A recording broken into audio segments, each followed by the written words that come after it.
Now that we are live, start recording. All Okay. right, I'm going to close this down as soon as it's.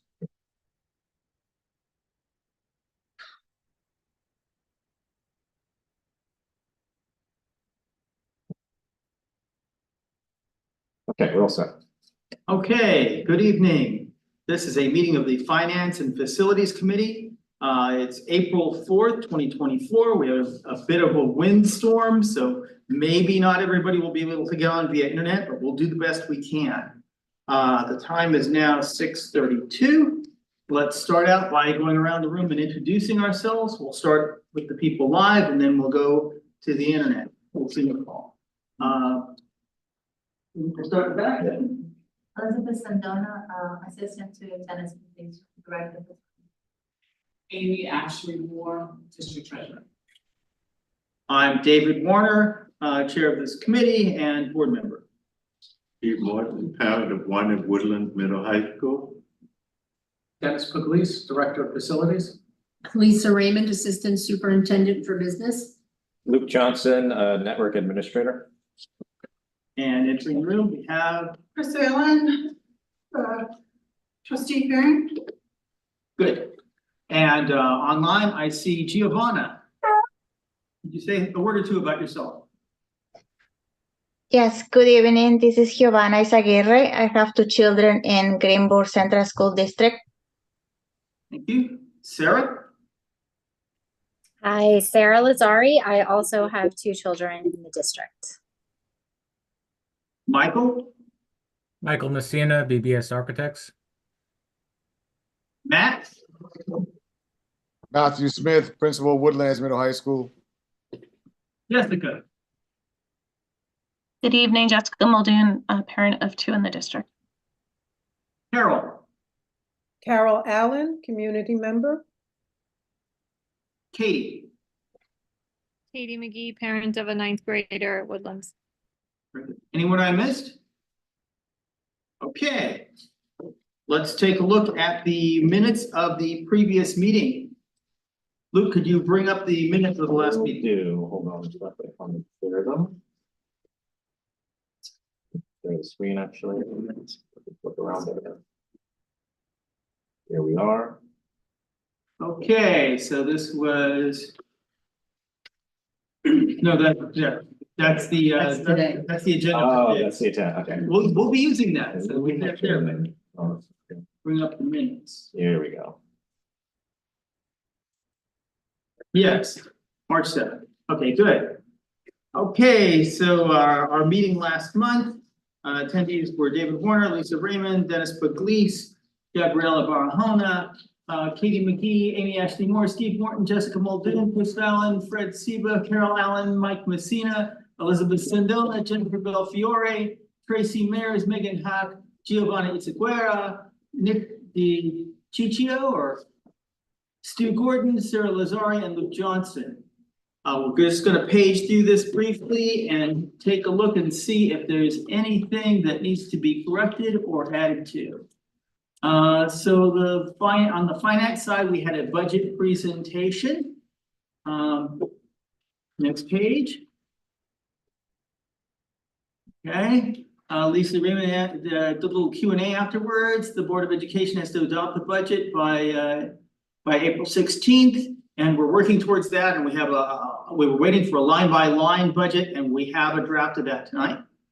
Then we went on to phase 3, and we talked about the science labs, and we had done this polling and figured out that the upgrading of the Woodland Science Labs was kind of the #1 priority for all the voting members, and so we wanted to know from a science teacher's perspective what the students needed.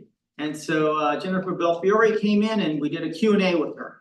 And so she outlined what she thought was needed in terms of replacing the old worn out equipment, upgrading things, faucets that don't work, lack of gas lines, all that kind of stuff, hood for fumes, and then the big thing was the way people work, or the way you train students to work for college and beyond, is that they get together in little groups. So having rows and columns of lab stations that are kind of set in stone is a bad idea. What you want is a bunch of chairs or desks in the middle, and then put your equipment stations around the outside, and the kids can group themselves together in whatever kind of group they need. You put whiteboards around the outside, and then you have good Wi-Fi so that if they need to share all their data together, they can do that. So they split apart, solve problems, and come back together and share data. So that needs to be worked into what our estimate looks like. We asked for that, and we also asked, what if you were to fix the windows or any leaks around the walls in the area where the science lab is, so that you can preserve whatever a nice area looks like. So we asked for that. I believe that's pending. We won't get to that tonight, but that's the $5.9 million idea or project for phase 3 that's next in the queue that we're asking for quotes on. Okay, go ahead. Okay, so those are all the questions she answered. And we talked about the audit committee a little bit, and I'm not sure anything's changed this time, but Chris will hear from you tonight.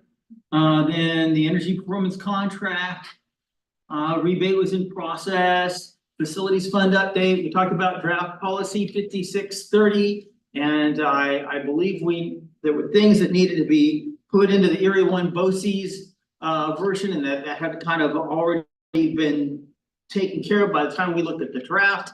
And then we said things like, some of the health and safety things that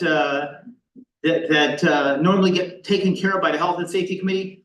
In fact, this committee does some of those, and we didn't note that in our policy. Scroll up. Let's scroll up. Okay. I mean, other way. Yeah. Okay, we talked about, the 5-year facilities plan. Once the policy gets updated, the 5-year facilities plan will have to have some more stuff in it, so we'll do that. Facilities aid, it's the system award management grants, the $500K from former Assemblyman Abenanti, the $500K from Andrea Stewart Cousins, the $174K from Mary Jane Shimsky. Keep going. We talked about the American Rescue Plan and how they're available. It's available on the website. What all the what we did with it, which is mostly the phase 1 ventilation project. The business office has an updated project spreadsheet. Keep going. Then here's all the phase 3 stuff. It's where how we evaluated each of the different different things that we had as possible candidates for phase 3, phase 4, and beyond. Science labs came out on top. Scroll down. There, that's the result of our going over a spreadsheet, prioritizing everything. Science labs, then shells, then ECP classroom addition, then priority 1 and 2 building condition survey items, then mansion ventilation, and finally soccer fields. Those are the top 6.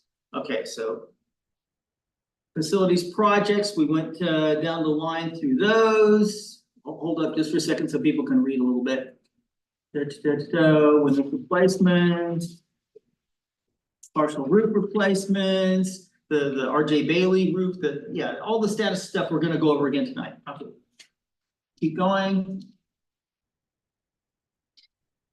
Right, we went building by building for smaller projects. I believe Highview had some issues with the driveway. We tried to address those. We'll talk about that tonight. Boiler issues at Bailey. Windows getting repaired at Woodlands. Some leaks due to the walls, not the roof so much, because with windblown rain.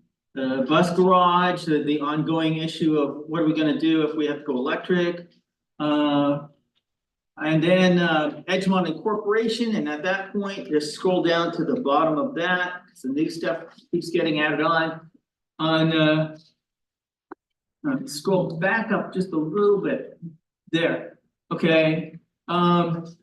Basically, there was a meeting scheduled for Wednesday, March 20th at 7 p.m. to look at a report that was commissioned by the Senate to look at Edgemont Incorporation, and we went to it since then, and we'll hear about how that went. But the report was supposed to list the financial impacts for the potential village and what would happen to the surrounding town, and that's pretty much it. Did anybody see anything that they need to add on to or correct? Do I hear a motion to adopt these minutes as presented? Do I hear a second? Second, All in favor? Aye. Aye. Opposed? Minutes adopted.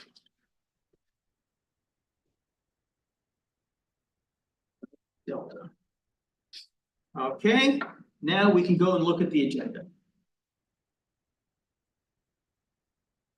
Or actually, it says, the next item on our agenda is, okay, the 2024-25 draft budget presentation. I should tell you, we're trying to get through just the front end of the budget presentation. We have a line by line review, but we're gonna put that off so we can get through the facilities part. But we have something we have to do for the budget, so it's gonna be split. So we're gonna go budget items, then facilities, then we'll go back to the line by line budget towards the end of the meeting. Okay, so first up is the 24-25 budget presentation.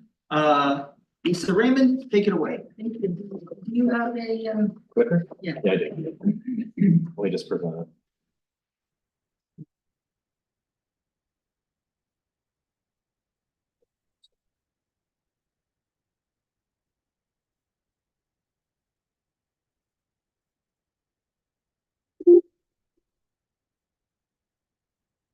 Thank you. Good evening, everyone. Luke, can you? Yes. use those? Great, thank you so much. So I like to start each of the budget presentations off with the tax cap.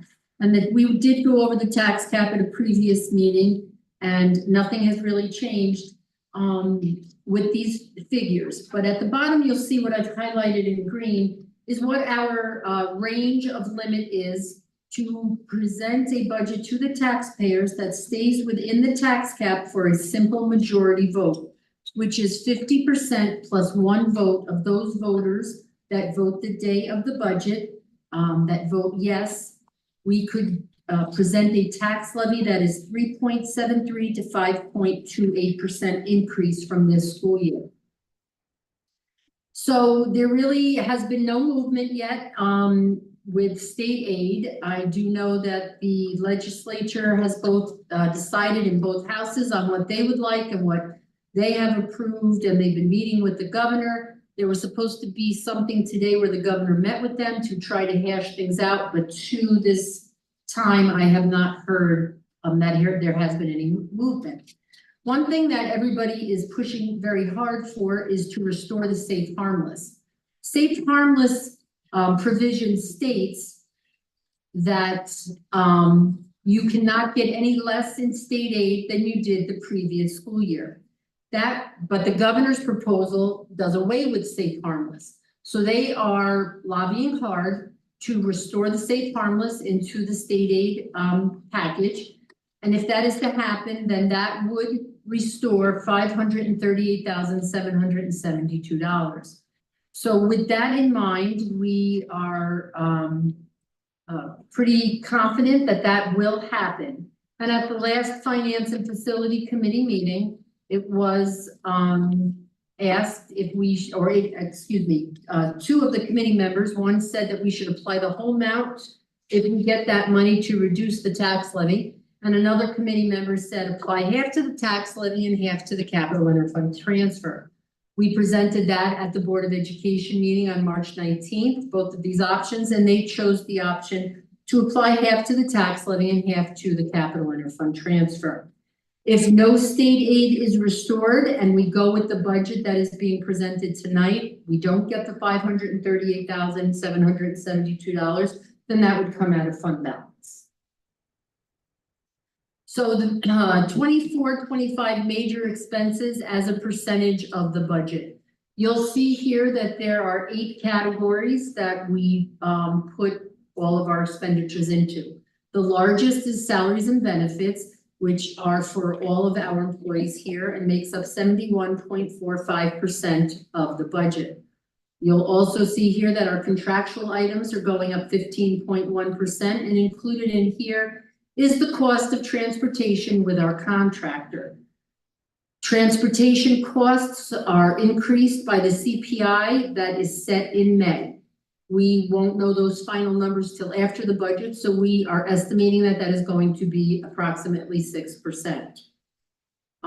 We feel that we can stay within our tuition numbers and our BOCES numbers, even though we are increasing some of our BOCES expenditures by 5%, there are some coasters that we will not be utilizing, so there is a decrease here. So we are presenting a budget of $81,219,664, which is a $3,187,490 increase from this school year. If you break it down by the 6 functions that are part of a school budget, you will see here that the general support, and we will go over this when we do the line by line budget. But the largest monetary expenditure here is for instruction, which it should be, because that is the reason why we are here, to educate our students. And you'll see that pupil transportation is its own line item, employee benefits, debt service, and in debt service, we continue to budget the $25,000. If we were in need of taking a revenue anticipation note while we are collecting taxes. There are no other debt service here yet because the energy performance contract hasn't been received back from SED, so we can start, but a payment for that will be in this debt service line next year. And once we receive phase 2 approval and we go out to take the bond for that, debt service will be budgeted here also. Under interfund transfers, this includes the capital interfund transfer, and it includes the interfund transfer to special aid funds, which is for the federal funds because of timing issues and the calendar year that they are on. So you'll see from here that we are proposing a 4.08% increase from this year's budget to next year's proposed budget. So the interfund transfer to capital of $800,000, we've spoken about previously that we would like to do technology and security upgrades. Trustee Warner has a spreadsheet that Mr. Pugliese and I have put together of all of the categories or items that we see that we would like to include possibly in this category. That involves outfitting the rest of interior and exterior cameras in all of our school buildings, putting a repeater on the Woodlands Middle High School or a cell tower. You'll see when we go over the spreadsheet that we have found that Mr. Pugliese met with a company who could come out and do a repeater and gave us a cost for that.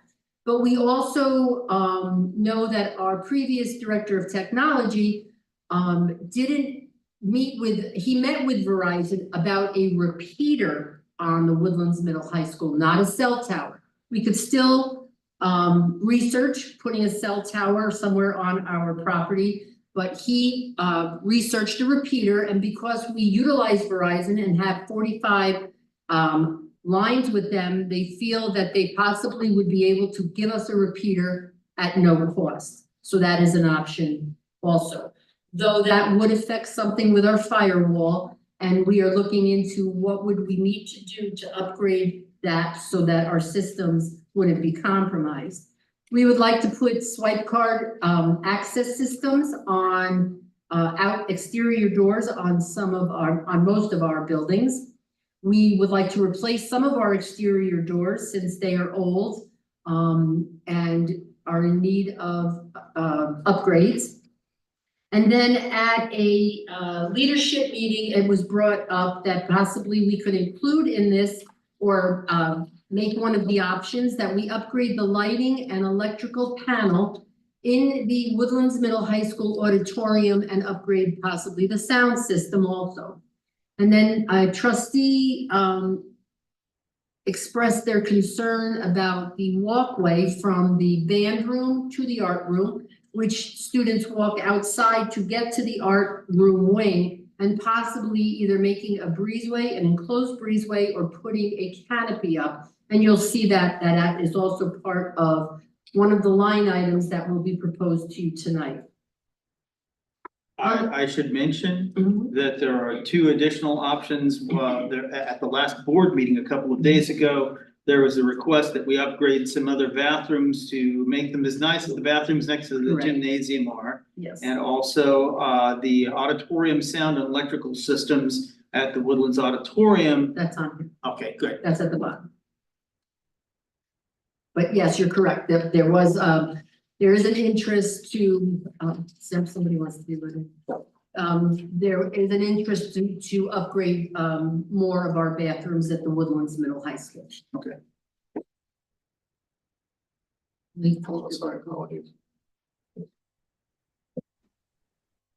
Okay, thank you. On the revenue side, we would levy $67,691,726, which is a 3.71% increase over this year's tax levy, and is also under the tax levy range, I believe by 0.07 from what we spoke about at the tax levy cap. The state aid, I did put in here if Safe Harmless was restored. And then we've increased our miscellaneous revenues, which is basically interest income, tuition that we charge other school districts, any reimbursements that we receive, Medicaid, etc. And we have increased that dollar limit here because with our investments and going with the New York Liquid Assets Fund, we are earning very good interest for this period of time. I just saw that it was between 5.25 and 5.37% that we are currently earning, which is a lot better than less than 1% that we were earning last year. So what would the impact to the taxpayers be? You'll see here for 24-25, if we levied the almost $7 million, that excuse me, our assessment per town as received by the our town assessor has gone up by 3.07%. And Amy Ashley Moore and I had met with the town assessor, and they said that there's a point of time in the year that their office, the Office of Real Property Services in Albany, and an independent company that does a survey and evaluation of the growth and the new homes and the value of homes in our district get together, put their minds together, and this is where they come up with these numbers. Edie also told us that the value of homes and the sale of homes, the prices have increased substantially from one year to another, and that is one reason why the assessment has increased. So the example of a home that is provided to us from the town of Greenburgh, on average, the average single family home is $636,659. That is their assessment, which is a 4.88% increase from the assessment on a single family home from this school year. That works out to be a tax bill of approximately $9,365.55, which is a $490 increase or 5.52% from this school year. So we're still waiting on the final state aid figures. And the direction from the board, we spoke about the interfund capital transfer of the $800,000 at the board meeting. And Trustee Warner said that we would bring this back to this committee to go over. In depth and detail.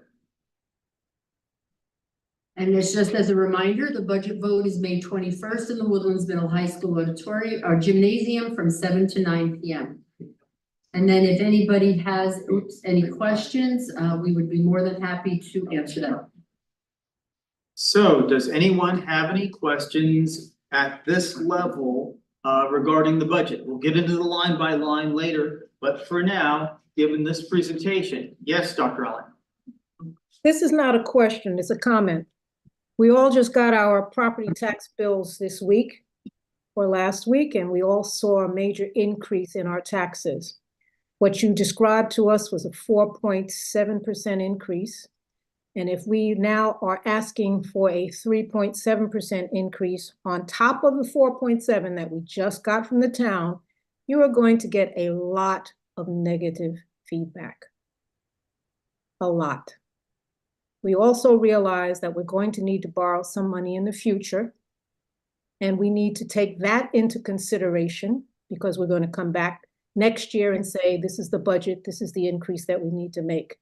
So we need to anticipate how much we're going to ask for next year so that when we make our ask for this year, we are projecting that it will be successful both this year and next. And some community members are going to want to ask, what is the per pupil expenditure from last year's budget compared to this year's budget? So we need to be prepared to answer that question and justify that. Per pupil expenses this year versus last year. Yes.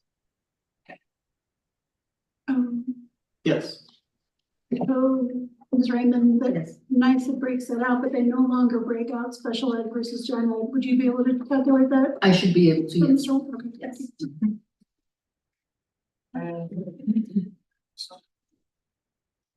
Here. Tax increases. Okay. Other questions or comments?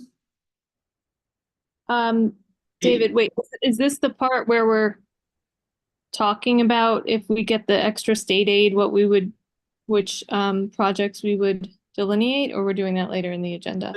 Do that. That's the next thing. So if everybody's got their general questions on the budget answered or their comments out, then we'll now go back and look at those things in greater depth and detail so you can understand what the estimates are for each thing and what the virtues are of the different things relative to each other. And then we'll do another one of those, that matrix we did a couple of meetings ago where we went at, phase one, the phase 3 and beyond projects. We're gonna do that for the 10 choices, and then we'll fold that back into the advertising for our upcoming budget. Because we have to tell people how we're gonna spend the money, and that's why we need a recommendation before the next board meeting. So I know it's, and we just added things to the hopper up to the last minute, but the board has asked for a recommendation, so we're gonna do the best we can.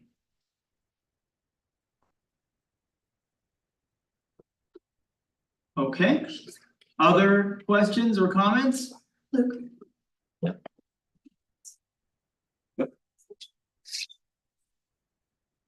Okay, hearing none, we will now move on. So now there's another.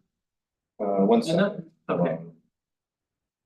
Dr. Iverson's having a hard time getting. Ms. No, Johnson, I yeah. just emailed both of you, Invoice? the email with the link. Okay, gotcha. Then we'll pause for a moment to try and get our superintendent in on this.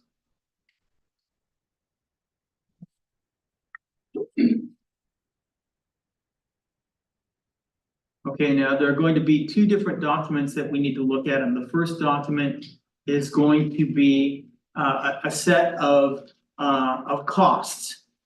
And I think it's an Excel spreadsheet, right? Yeah, let me download. I think I forgot to download that.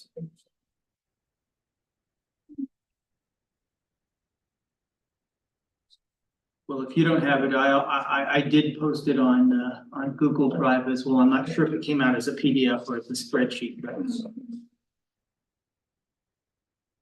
it has the same file prefix as the other file, but I think it's a PDF. You tell me if it's been updated or changed since I Someone called posted. SIT. Yeah. Yeah, that- No, not that one. That's the voting thing.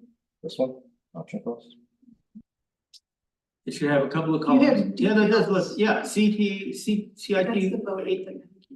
No, that, No, there we go. yeah, there you go.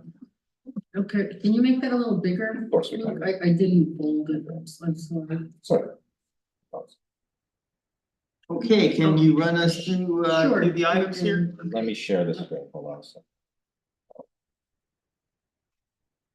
Yep, Okay, there we go. so these were the items that were spoken about that I just, excuse me, spoke about during the budget presentation.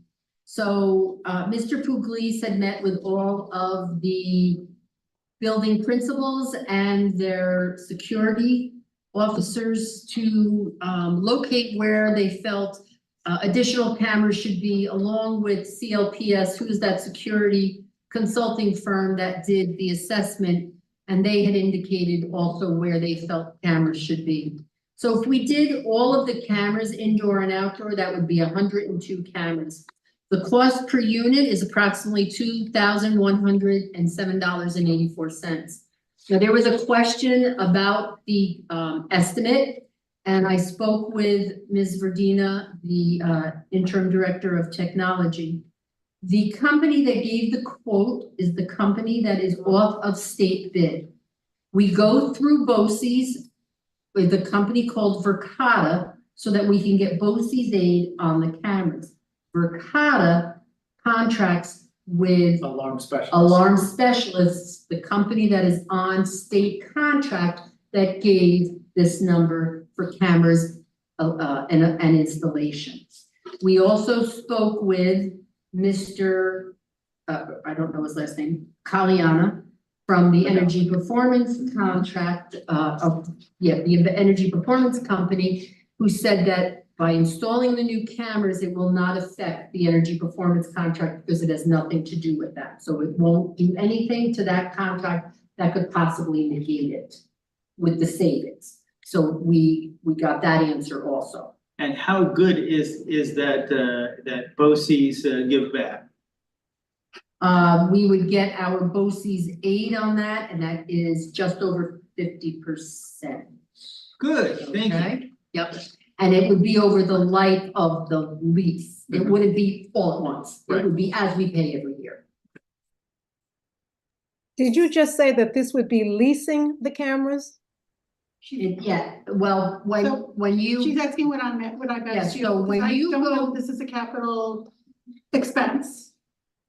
Say that again? If it's a lease, I Is don't it know a that we should be capital considering this a capital expense. Oh. So that's all. Okay. Dr. Allen, I don't know if that's where you were going with it, but. So when you get anything through BOCES, it is a BOCES equipment purchase. So it technically is theirs, we would lease it. And then at the end of the lease, we could buy it out. Who would we be leasing it from? From BOCES or from the company? From the company, from Verkada. And Do we then know what the cost to buy it would be at the end of the lease? do you have any then? I don't have that information with me, no. But that is what we currently do with the cameras we currently have, the new cameras. That was the deal that was made for 5 years. I feel like this is the question I didn't have tonight. I think I need to. I don't know if it's. Go ahead, ask your question. Go ahead. Well, no, because in addition to the equipment, there's the software lease, which is a separate That's in part. that cost. It's in the cost. It's in the cost. And again, I don't want to be negotiating this contract on this meeting, so I have other questions that I will have to ask you later. Okay. I think. Sure. But I'm just gonna,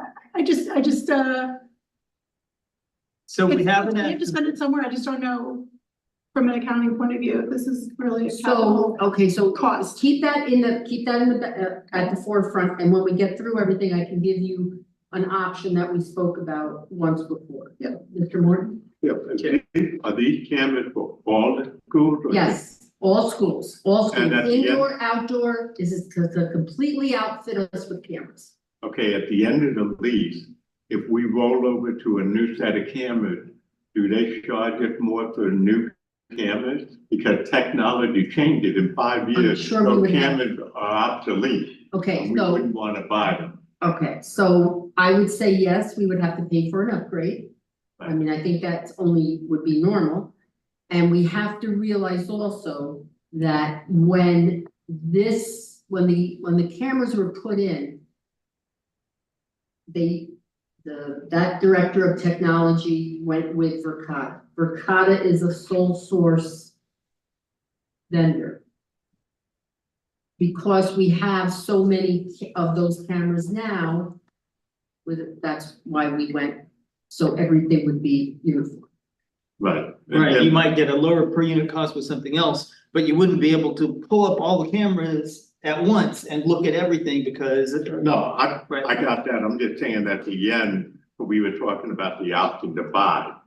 And I was just saying, technology changes. Within 5 years, those cameras would literally be obsolete because the technology changes so much. Then I guess you could change. We could, find out from the company what happened if we keep all the infrastructure and just change just the cameras. We could be able to save money on the change of the camera. Because the software, Right. everything will be there, you upgrade the software, but you can do the camera just by pulling out and putting a new one in. Yep, okay. And now you'll see next are 2 repeaters. And as I said in the budget process, Mr. Pugliese had met with a company named Greenburgh that gave us a price for the equipment and the labor to install it. And so that would cost approximately a little more than $70,000. But Mr. Lease, before he had left Greenburgh, he met with Verizon, and because we have those 45 lines and or cell phones, the representative said that we would get that repeater. They would just install that repeater for us. But there are some concerns about the firewall protection, and our interim director of technology is looking into that and how that would need to be upgraded. What is a repeater, please? So we want to straighten, you go ahead, you say. Yeah. You tell them. Well, the repeater, it actually amplifies the signal, it boosts up the signal to increase the range, so. You have an exterior antenna, it points at the closest cell tower, and then it boosts the signal coming in, does a little bit of that and going in the opposite direction. And usually it has internal antennas that are broadcasting inside of your building. And then there's a little bit of noise in addition to that comes with the amplification. And so there's, then there's a limit on how far and how well it works. And the larger and more expensive the repeater, the more square footage or cubic footage you can cover in terms of having a good signal. Thank you. Have we identified that we need to have a repeater, that our cell service is inadequate? Well, our cell service is not adequate. It's not optimum. I'm not gonna say adequate. It's not optimum. But if we had a repeater and we upgraded our radios, we would be able to talk between school buildings in case of an emergency, et cetera, things like that. So that was one of the options that had been discussed about 2-3 years ago. And we put that here as an option. Next would be a cell tower, and I don't have a cost for that. We did not, in our research after Mr. Lee had left the district, we found out that it was a repeater from Verizon he was researching, not a cell tower. So we don't have a price for what a cell tower would cost. A cell tower is usually not bought. Right. Usually they pay us. Yep. So we would come up with a price of how much they would pay us to have the cell tower up. So it would actually go the opposite way. Okay, I don't think that could be done within a school year. Because there are FCC filings, there's things with the town of Greenburgh, there's agreements with Verizon, our It's just something attorneys. to look for. Yes, for the future, correct. And it could be a revenue stream for the district. And we would have to find an optimal location for that. Then as I had said. I can, there's a JPEG file. It's drawn at the side of the old Morton house as a possibility.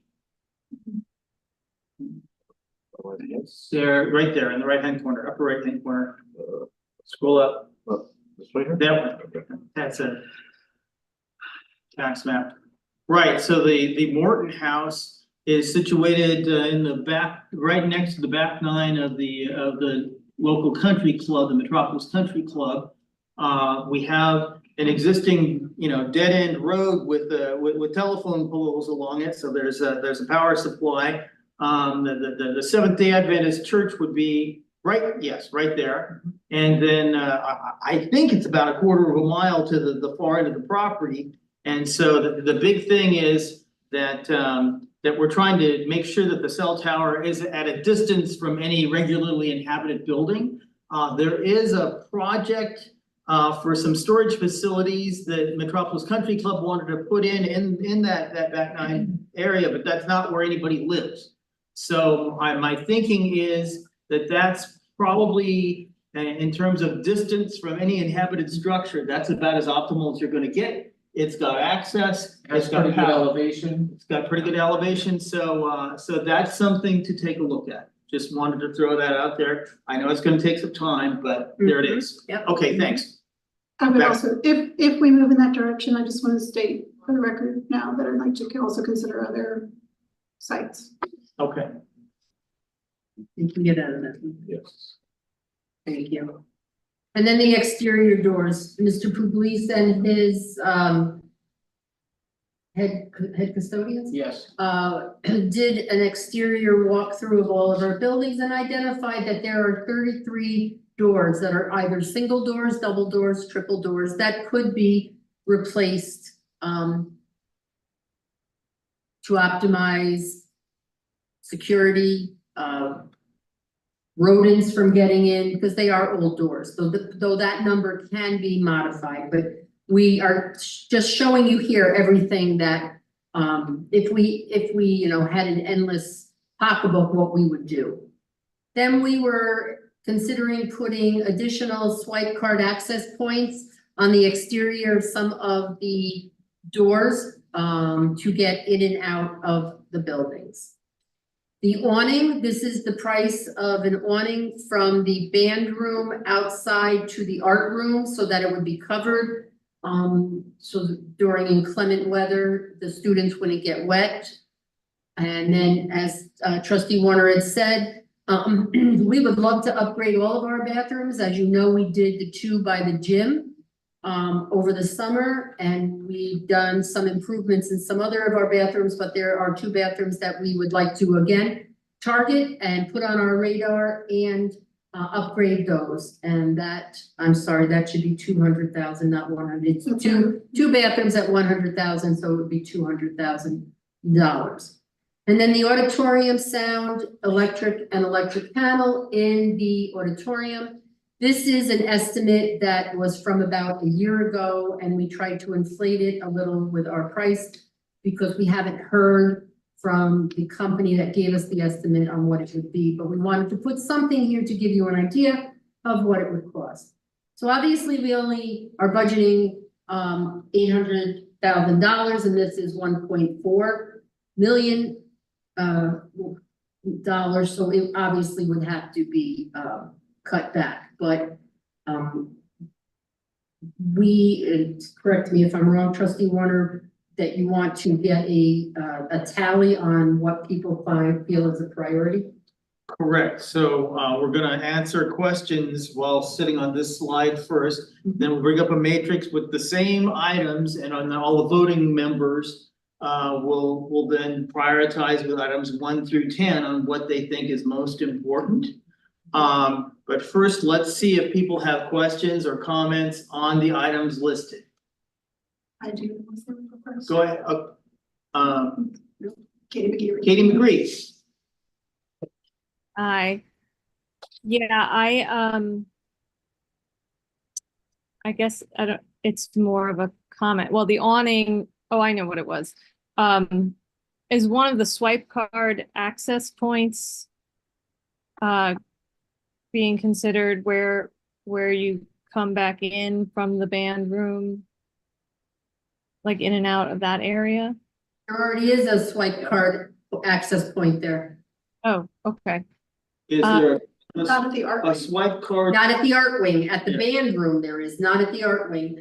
It has been brought up that we, to possibly put the buzzer intercom system that is out currently on the side where Dr. Iverson and I park, put that on the art room so that kids aren't banging on the door to get in.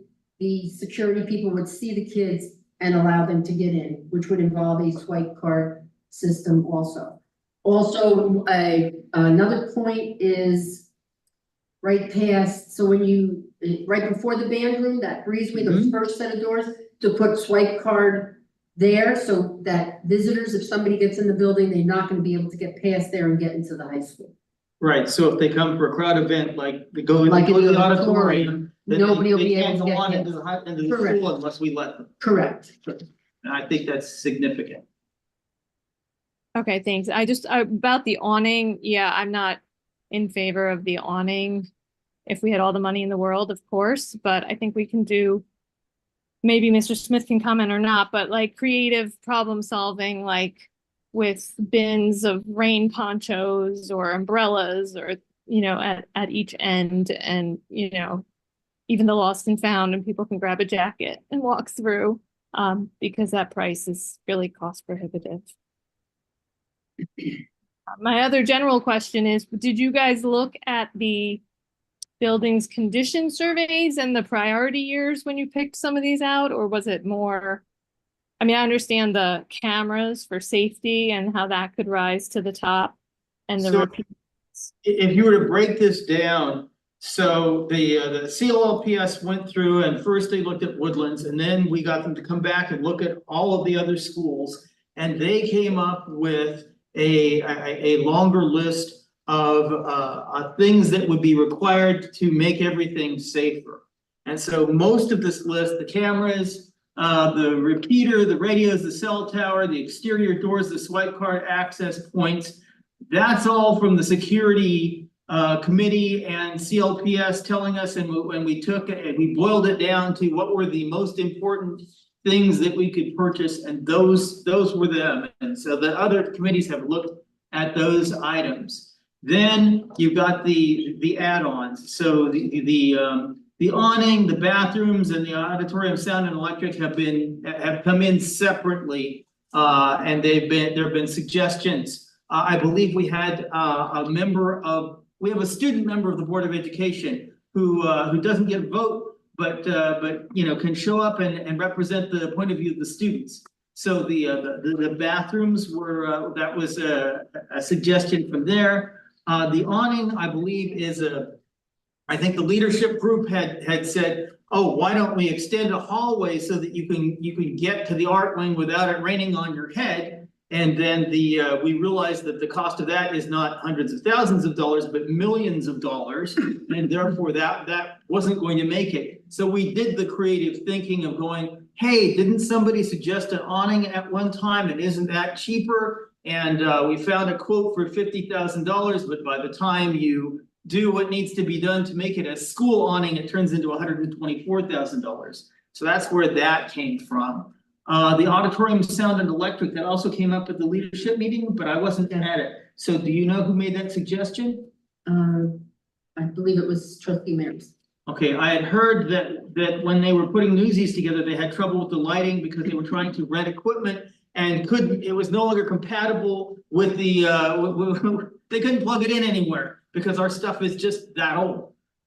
So I think that's what that's about and how that got into the mix.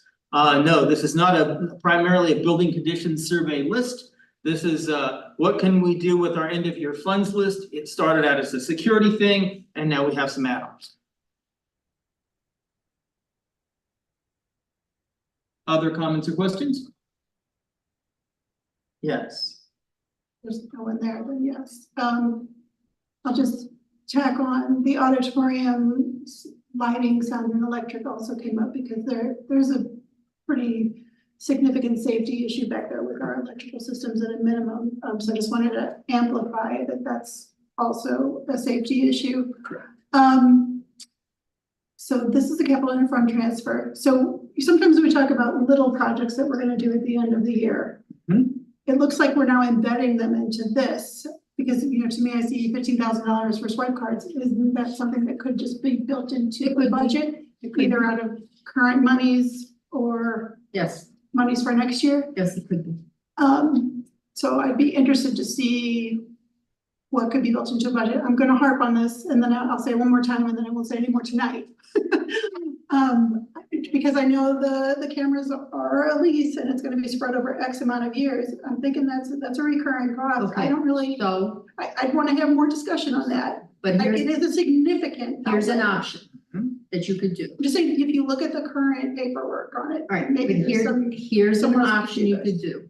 If you want to do the cameras, Instead of having capital interfund transfer being 800, you make it 600, put 200 under technology to get the cameras as a one-time purchase. And then in 25-26, that 200 comes back to capital interfund transfer to be the 800 again. That is interesting. I'm also gonna say, when I look at this, it kind of spread out some costs over 10 years. So I'm just saying there might be a third way to consider, and maybe I don't have all the facts because I'm not in the business of it. Not that I'm trying to get rid of this. I think the cameras are extremely important. I do think it's a priority. The other thing I'd like to add just on the topics in general, Ms. McGee mentioned Mr. Smith. I don't know if he's still on this call. I know he threw out an interesting idea as far as transitioning to the art wing, and I don't know if he wants to speak to that right now, but I think it's a great option. Hi, Mr. Smith. Good evening, everyone. So yeah, Mrs. McGee, I heard you earlier about possible options for instead of having the awning. I do agree, especially after the windstorm we experienced yesterday. I think an awning at Woodlands might just be kind of swept away, like, you know, Dorothy and Toto going to Kansas. So I think we have to kind of pause in that thought to ensure that it will be secure if that is erected. Ultimately, what I would like to suggest is similarly what we're doing to the vestibule in the front, have a glass enclosure that runs parallel to the exterior of the auditorium in the front of the building. So it creates a natural hallway from the vestibule through to music and arts. So no kid has to walk outside in the elements ever. And it also provides more security so kids do not have to go outside, and visitors cannot walk in that back door by room 3, which leads to the Freelo Center. Mr. Smith, can you confirm that once that vestibule is completed, that there will be a permanent security presence there and would have eyes on that area? Yes, that would be one of the current stations for the security monitor. They'll be there from probably 7 in the morning to at least 4 o'clock every day. So yes, kids will be monitored by security guards entering and exiting that area. But it also has a separate entrance and exit door for any visitors coming in. Question for Mr. Smith, please. What do the students currently do in inclement weather when they're going from the band room to the art wing? Hi, Dr. Allen. They have a mad dash outside if it's raining or if it's snowing. They get wet. They get wet. Or we open up the auditorium, and but that also creates a safety concern because we do not have a monitor station in the auditorium. But kids cut through the auditorium and go out the back door of the stage to reach the music and arts wing. That's what I thought I had heard in the past. And when we look at the cost and the frequency with which we're having bad weather and the complaints from the students that they might have to go outside, and knowing that there's another alternative, I think we need to look at that option very critically. I will tell you that one of the reasons that the awning cost escalated as much as it did is that I believe the estimate from our architect, we put a base. Mr. Messina, what did we do to the estimate that I put in that picked it up so much? Did we nail the auditorium, the awning down so that it wouldn't blow away in the wind, or what did we do? So after I read the quote that you received from 2020, it appeared that the contractor didn't include in his quote any kind of concrete footings that would hold the new columns that canvas awning would hang from. So we added $20,000 to that to add concrete footings for those columns. And then we, of course, add in all the other contingencies and fees to that, and that brings it up to $124,000. Okay, so it won't blow away. It might get shredded, but it won't blow away. But we do You might be replacing the canvas or vinyl canopy every year or every other year, but the columns won't go anywhere. Yeah. Go ahead. I was just repeating that we already have an awning conveniently located out in the front of the building in between 2 doors, which would also have the benefit of security eyes on. Okay. So at this point, are there any other questions or comments? All right, so now let's bring up the voting matrix. And so here we have along the left-hand column, we have all the people who have been approved by the Board of Education as voting members of the Finance and Facilities Committee. Then across the top, we have a list of all of the items which we have just listed and shown a breakdown of costs. I did put a little tickler of what the actual costs are at a high level up there with the labels. So you've got the cameras on the left-hand side, then you've got your gray bar versus your Verizon repeater. You've got the radios, the cell tower. There's no cost to the cell tower. Is it just a question mark as to whether income? You understand it may take a while to put that together. Probably won't happen at the end of the year. Then there are exterior doors for all the buildings, all the different schools, the swipe card access points, the Art Wing breezeway awning, which you may or may not like, the 2 bathrooms, they make that 10 if you hate it. The 2 bathrooms at Woodlands Middle High School, that should be 200K, not 100K. Are we capable of changing Yes. that? Just go over to 2 bathrooms at WMHS. I'm sorry, can I stop you for a second, Trustee Warner? You said 2 bathrooms for 100K each? Yes. Yes. So change this to 200. Okay, change that to 2. I didn't know that either. Okay. Then Woodlands Middle High School auditorium sound and electric is $275,000. Okay, so you see as a sample, basically you are called upon, don't leave any blanks, to number the things from 1 to 10. 1 means you really must have it, and 10 means you don't like it so much. And I'm sorry, Trustee Warner, you're gonna kill me. I guess how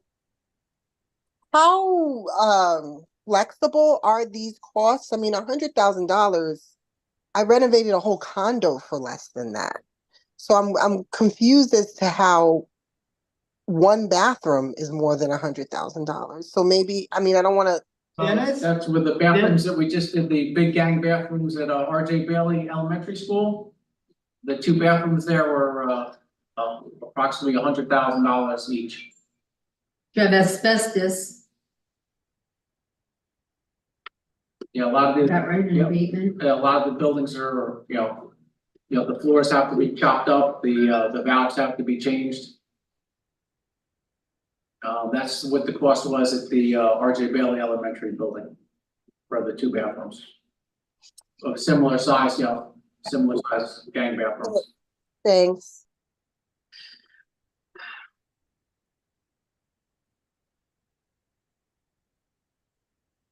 The link is in the chat if anybody wants to enter into the document.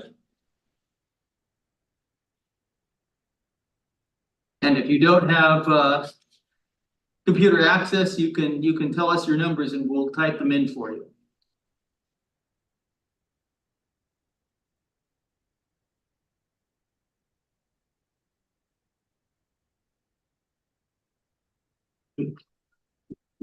Okay, go ahead, tell Luke. Tell Okay. Mr. Morton. Mr. Morton. Going with number 1 would be cameras. That would be 10. Or 1. Okay. Number 2 is the auditorium sound and electric. Number 3 is the white card asset.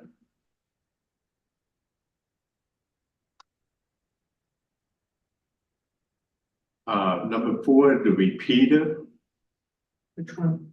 Which one? The gray bar. Number 5 would be the backup at Verizon, repeater. Oh, could you switch that and go repeater? Yeah. $0. So 4 and 5 the other way, yeah. Yeah, because one's free. Yeah. But, number 6, radio. 7 cell tower. 8, the art wing. Number 9, the exterior doors. And 10, the 2 bathrooms.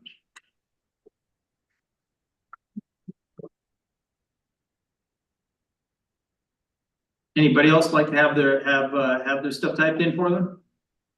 Can you put the link back in the chat? Because I switched devices and it's gone now. Most of I'm seeing names that haven't filled anything and they are on the call, at least 1, 2, 3, 4 of these people, 5. There are a couple who are not on the call. So if the people on the call that are on this list are unable to enter and you want to state your preferences or email us your preferences, we can enter them right now. Yes, hi, it's Giovanna. Can someone help me? Hello, Giovanna. Okay. Do you want to type them in the chat or an email, or did you want to state them? Yeah, can I say them? So 1 is the exterior door. 2, the auditorium sound. 3, bathrooms. 4, cameras. And the rest are, I don't know, I got lost with the rest.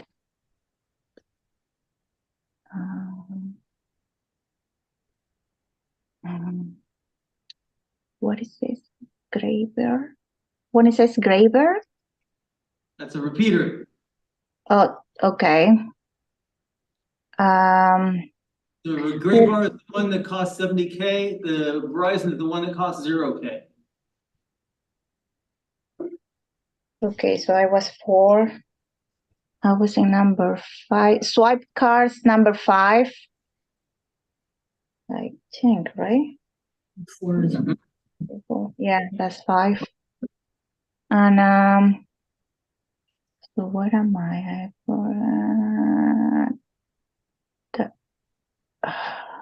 The art win, number 6. And then what I'm missing? And then the repair or repeater, whatever it is. Okay, the one is in the second line. That one? Yeah. What is that? Number 8 for me? Number 8, I think. Am I? You need 7 and 8. So do you want the okay, 7, 8, and yeah, 7, 9, and 10. Thank you. Gabriella? Hi, I dialed in through my phone, so if someone can help me with these selections. Okay, number 1, exterior doors. Number 2, cameras. Okay.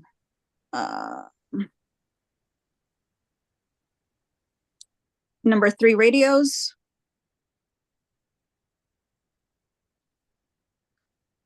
Number 4, the swipe access point.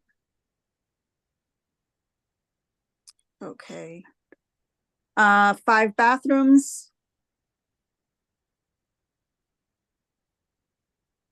6, the auditorium.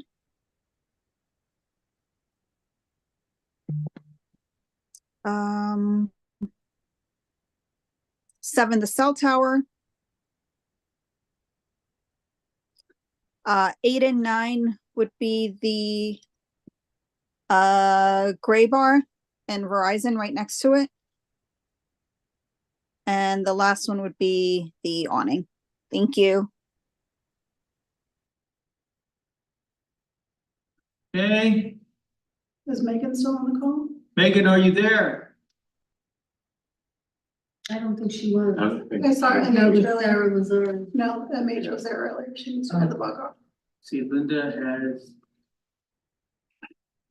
Linda's partway through it.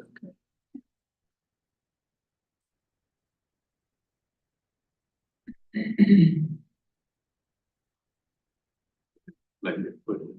Yeah, she's working on it. Katie, you have one blank left?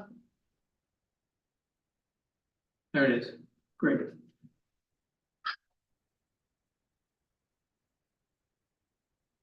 Trustee Warren, Yes? I would, once they're done, I would ask, just, I think I can speak for you and myself, that if the repeater is somewhere in the top, that we really research Verizon before we would pay for Graybar, even though Graybar has more, higher. Yeah, I'm a little confused because I'm sorry to, if I'm cutting you off, Mr. Raymond, the Verizon and the Graybar are the same.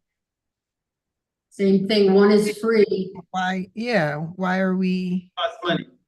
huh? One is free and one costs money. Right, Okay, so why are we ranking them as like different things we would do? It'd be one or the other. It wouldn't Both be. numbers are good, so 46 is better than 83. I'm sorry, So I was thinking the opposite, I'm sorry. I was thinking 83 was better than 46, I'm sorry. So let's see. Linda's done. Dr. Allen's done. Gabriella is done. Dave Richel is not here. Megan Hackett's not here. Simon's not here. So everybody has filled in. I see every row looks complete. Okay, so let's see, we've got. The lowest total appears to be cameras. That's priority 1. Then. Hold on, Tracy's changing. her Oh, vote. Tracy's, all right, so we'll wait. I'm sorry. I switched devices and I was trying to do it quickly, but I mean, you can keep going. Yeah, you can keep going. I'm sorry. I'm gonna quickly delete all of mine. Absolutely. Erase them all. No. No, Luke's gotta shut down the ability to edit. So I'm sorry, the Graybar, Verizon repeater and the cell tower are all three going to do the same thing, correct? No, No, the cell tower will go further. Right, trustee Mears, you had missed that conversation, I'm so. sorry. Okay, so don't repeat it. Don't repeat it. I'll just rank them. I was trying to figure out, it's fine. I'll just. It's out in the middle of nowhere. Right. They give us money to lease some property from us, and it'll give you good Wi-Fi out in a football field if you want it. Okay. The Graybar and the Verizon are both repeaters, so they're smaller scale. And Verizon, because we have 45 lines, will probably give the thing to us for free. But we have some technical issues to resolve in terms of like our firewall. Thank you. And Graybar is somebody else, then they'll charge us. So they're 70K. Luke. You're gonna fill in your last one? Tracy, are you still thinking? One blank. I think all of mine are in. There's a 2, 3, blank at 4, the end. 5, 6, 7, 8. You missed number 9. Oh, There you go. No, 9 is the auditorium sound and lighting, although I really want that and I think the kids need it. I'm trying to be responsible and think about all of our district and all of our voters and what may be important to everyone. I mean, this is a self-selected group. And so I'm trying to think of people who are not here, but who vote. And that's why I'm doing what I'm doing. Thank you. Okay, so are we stable again? Gabrielle, you have your hand up? Sorry, that was from before. Okay. Okay, so it I looks think like I- number 1 is cameras. Cameras, Verizon, 2 is Verizon. 3, auditorium.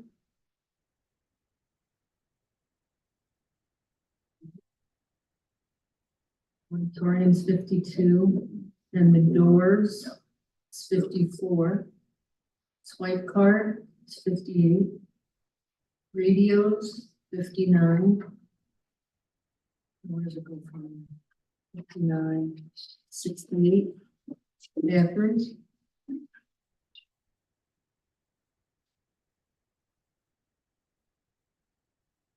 Graybar, Yeah. Graybar, then Artland. How many columns are there? One, There should be two, three, 10. 4, 5, 6, I think you left out the cell tower, Oh. number 74.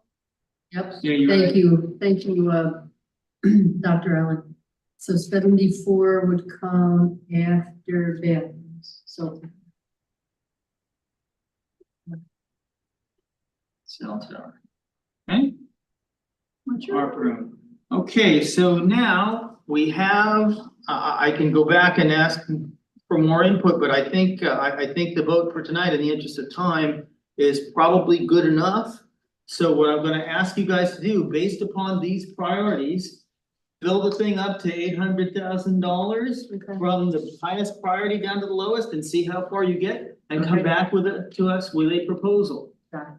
Thank you, everyone. All right, moving on. We accomplished something tonight. I'm happy. So, in the meantime, some of the things, I know we're applying for some grants that might be able to cover some of those lower cost items. Yes, So we'll all cross our fingers. yes. And again, we will also, if something doesn't make it like the swipe card access, we'll look for it in, yeah, smaller projects, yes, definitely.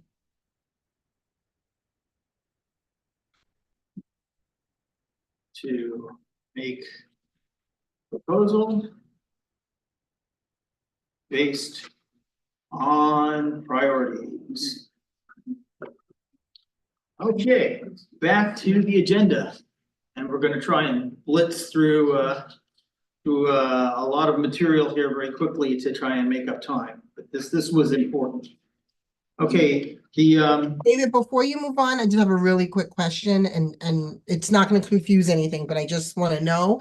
How come, like, when we're trying to do the science labs and we put money toward that, how come we can't use any of this extra money to kind of either expedite that or move faster through that or improve that quicker? Like finish one thing fully? Cause that was some of the feedback before, that we don't really finish, kind of complete one project. I know that there was one method of trying to make the turnaround time at New York State Education Department shorter by hiring somebody to help you through it. But they discontinued that. So throwing more money at it doesn't make NYSED go any faster. I guess that's the short answer. But Yeah, go ahead. I think, Tracy. Thank you. If you look there, yeah, it's also 5.8 million for the science labs. Right. If we did all of them, I think it's also an issue of cost, because I had the same question and concern, Tracy, and then I looked that up. At the scale of what we're doing, right?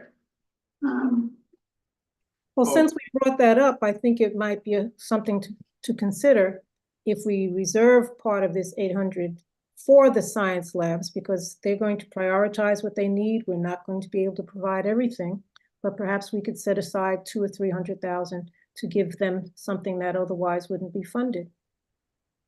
That's gonna throw up in trouble. All right, so we need to do all this again? No, Well, just keep in mind when we're adding up the figures that perhaps we'll come in under 800 and reserve the rest to go towards something for the science lab. Okay. Which could be, Okay, no, where we Jen, move money to the capital project or the capital reserve fund, because then if we piecemeal that out, depending on how we piecemeal that out, the bids, if we do bids on the furniture a little by little instead of one big lot, it might impact the cost. But I agree, Dr. Allen, to keep stocking money away for those larger projects. I saw. Mr. C? Sorry, I'm late. It's not about the finance for the science lab. I have another question about it, so I can jump in after the money discussion's over. So I can wait. It's up to you guys. Over. Okay, I'm about to launch us into blitzing through the remainder of the agenda. Do you have something you want to put in right now? Go ahead. So for the training for IB training for chemistry and biology physics, is that they're certified to teach IBS and IBH biology, chemistry, and physics? Like the teachers will be certified to teach those levels, correct? That's the idea. I believe that that's outside the scope of, that was one of the things that the science teacher talked about last time. She wanted to make sure that everybody was trained up. That's not coming out of this set of budget numbers. We're just, this committee does the other part. There's an education committee that you take that up with, but yeah, you understand they have to budget for that in order to make it, to offer the IB courses. Right. So my question was less about the money and more about the wording, receive IB training. So I'll check with the other committee, but do we have teachers that is currently certified to teach IBS and IBH biology, chemistry, and physics? Is Mr. Smith still on the line? Yes, we do. They've gone through the International Baccalaureate training. So yeah, they have been certificated through International Baccalaureate Diploma Program. So technically, the 5.8 million will only be to provide the equipment so the teachers can teach the courses. Correct? The idea is to build a lab so that the existing skills the teachers have can be used and put in practice. Correct? Correct. Yes. Absolutely. I thought you were going to answer, Mr. Warner. I apologize. Yes. We agree. Perfect. Thank you. Oh. All right, that's it? Okay. Okay, on with the agenda. Okay, so we talked about the phase 3 proposal, well, as I said, if you scroll down a little bit, we went through a very similar exercise to the one we did tonight, but at a larger scale with more lead time for these larger items for phase 3 and beyond. And the priorities, scroll down, there, stop. The priorities 1, 2, 3, 4, 5, 6 or what we came up with. So based on our priorities and Woodland Science Instructor Jennifer Belfiore's Q&A at the last meeting, we're requesting BBS provide a revised Woodland Science Lab project estimate to include lab configuration, allowing students to work on projects in small groups and easily share their data. This included space for movable desks, lab stations, whiteboards lining the class walls, good Wi-Fi connections to allow data sharing in the entire class, and the cost of renovating the exterior shells, mostly windows, in the science lab areas only. I believe Fred Sebo was here last time, but Mike Messina was not. Mike? Yes. That was your charge. That was the takeaway. Do you have any idea as first, were you aware of this? And if so, how long will it take for you to get back to me? So the science lab renovation, we still are investigating. I don't think that number is going to change all that much from what we budgeted originally. But the windows we started to look at, and unfortunately, I think that's a curtain wall system for that entire wing. So you talk about windows from roof to ground floor level, but we need to further investigate that to get a better number to put on paper. So I'll need probably another week or two just to get back to you. Okay, so by the time we hit our next meeting, you should have something for us. Yes, yeah, absolutely. Thank you. Okay, questions or comments on that? Okay. Phase 2 construction project and on the facilities project. Well, at this point, let's just go straight into the facilities projects. There's a BBS status report for this month, and we need to bring that up. Luke? Passing those in class. Yes, no, Steve.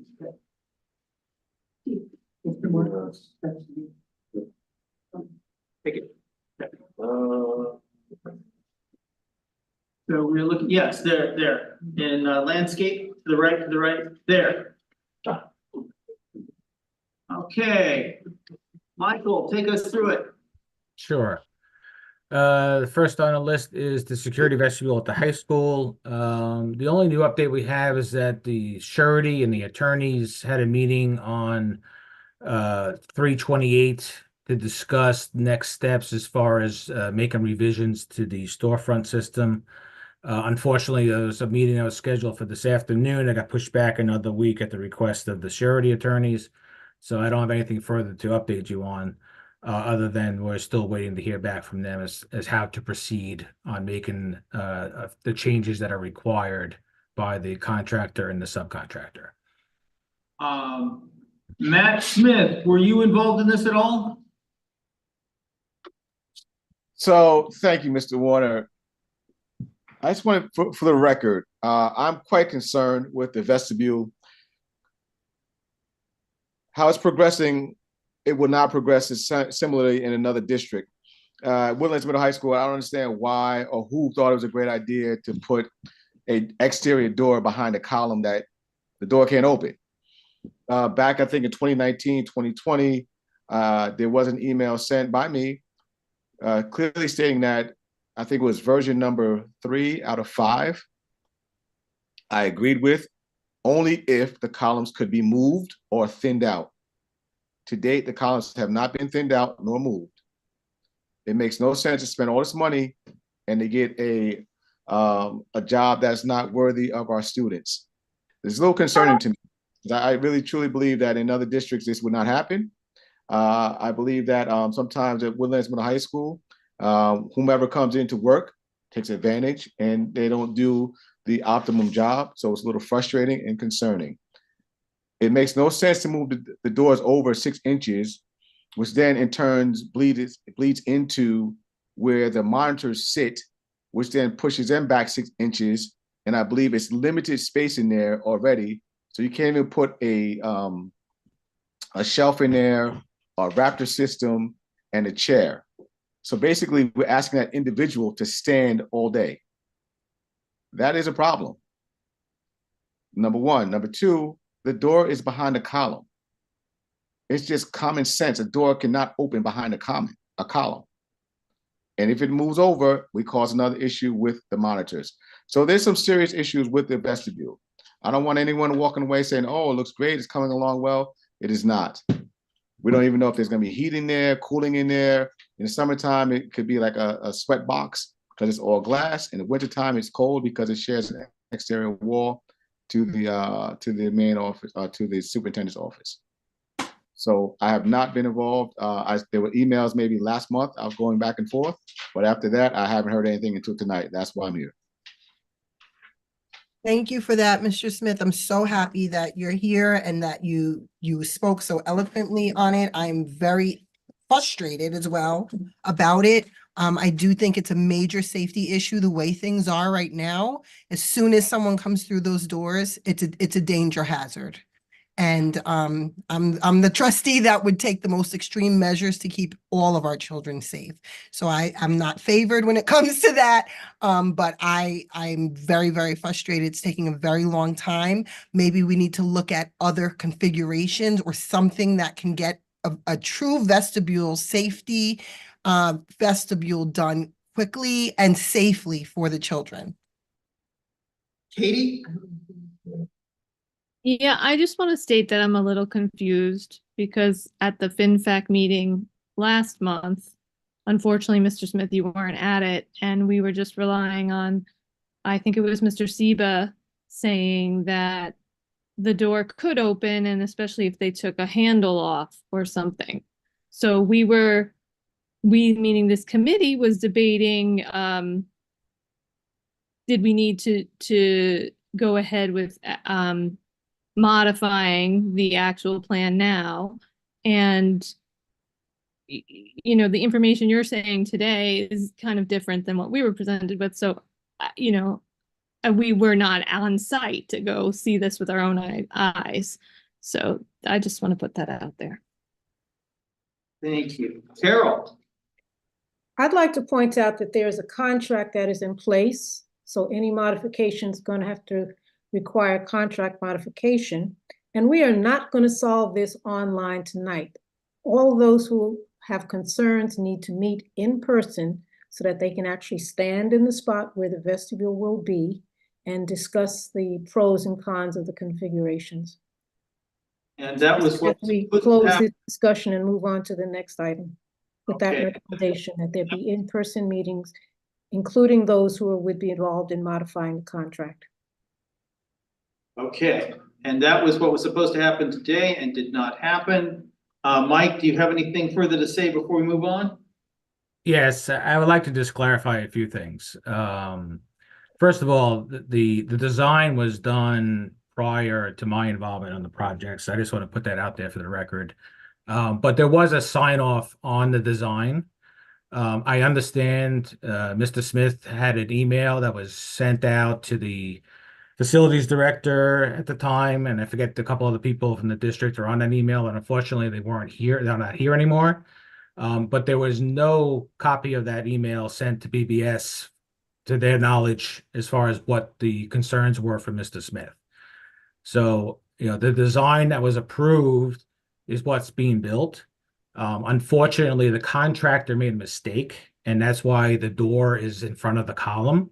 That will get corrected with the surety and the contractors and the attorneys to go back to the design that we put on paper and that Mr. Sieb, I'm sure, discussed at the last meeting. That there was never any consideration for removing the canopy and the cost involved. It was probably prohibited. And the people that were making decisions 2 years ago or 3 years ago, whatever it was, I think it was longer than that, may have said, no, let's not go that route. Let's just pick this design. It'll work and we'll make it work. A couple other things I just wrote down that there is heating and ventilation in the space. There's lighting in the space. There's security in the space. There's cameras. The Raptor system will be installed as it is today, or even better. One of the solutions that I proposed to Dennis was that most of the districts that we work with that have these systems in place, the equipment is actually in the security booth with the security person, and they will simply collect the license or credentials from the person. There's a transaction window, like a bank teller, that you would hand as a visitor your credentials. They can go ahead now and securely type in the information, make sure it's entered correctly. They can pull up the screen and see whatever links that go to that, as far as if there's someone that's on a list that shouldn't be in the building. And then once they pass through the security, they hand them their credentials back, they hand them a badge, they stick it on their person, and they get entered into the building. So, the concerns about the accessibility or the functioning of the vestibule, everything will work properly as designed to code.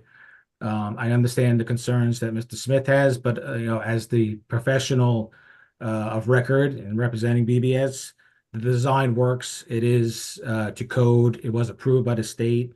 And at this point, to go backwards and redesign, we would probably need to resubmit to the state. You would probably need to terminate the contract that you currently have in place with the contractors and the surety that stepped in for the contractor that was hired originally, to put back something that's acceptable to the district, to put a pause, because you can't leave it the way it is right now. I'm assuming you want to have the entrance back.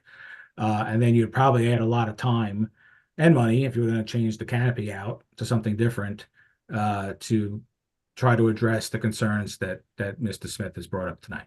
I'm sorry, these are not just the concerns of Mr. Smith. I know that. I'm just stating Mr. Smith. Not open. Mr. Smith is not an engineer or an architect. Okay. Mr. Smith found a very simple and common sense issue. So I don't understand why people who are hired to do the job didn't see that issue, even if they weren't here on the email. So that's my confusion. That's all. But Dr. Allen is right. We shouldn't be spending time on it. I have a whole bunch of opinions. I think that that maybe we should, get things put together properly. I think that everybody handing their card in one at a time will be a little slow. So I'm thinking there ought to be a pedestal somewhere where people can swipe their way in. But I don't want to slow down the getting our doors back. Okay. I want to get through that first before I would spend more money or negotiate a new contract or anything like that. But that's where I am. Matt, did you want to say something?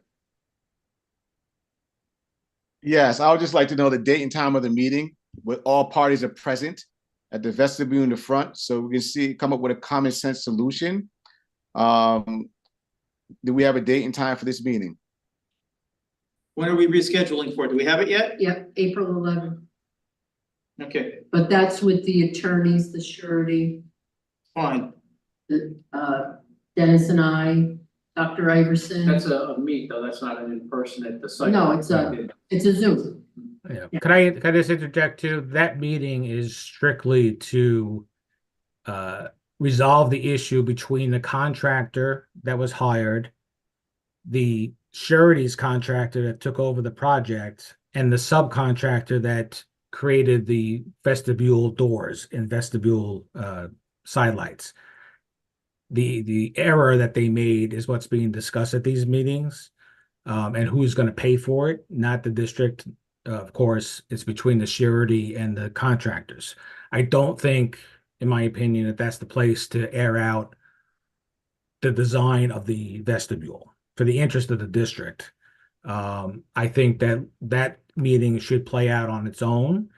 And if you want to have a separate call with just us and the district and whoever else you want to invite to it, that's probably a better idea, and to leave the contractors out of the discussion at this point. So do you want to do that before you talk to the contractors or after you talk to them?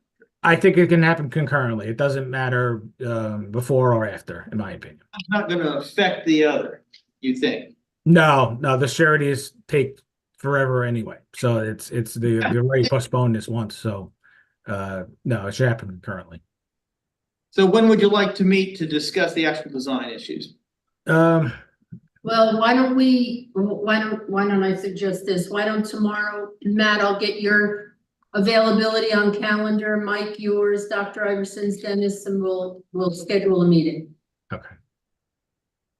Sounds good. Well, schedule. Lisa, will this be an on-site meeting? I think someone from the FinFac committee needs to be there also, so they understand and can visualize what is actually occurring and what they're actually trying to erect at Woodlands Middle High School. That will probably be, there for another 40 to 60 years, long beyond us. So do something at Woodlands. We should just do it right. I would love to participate. I'll invite Trustee Warner to the meeting. Is there a community? Yes, Trustee Warner should go. Is there a community member that wants to go?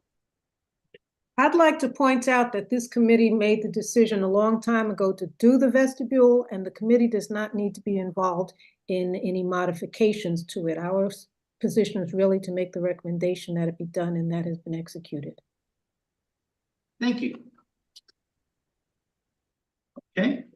I think what I would like to add, and I think getting to Mr. Smith's point of this is going to be around for a while, going back to the idea of doing a walkthrough, a community walkthrough of some of the projects that are in the pipeline. And I think also addressing what Tracy brought up earlier, that people aren't seeing things coming to fruition because it takes a long time to get some of this work done.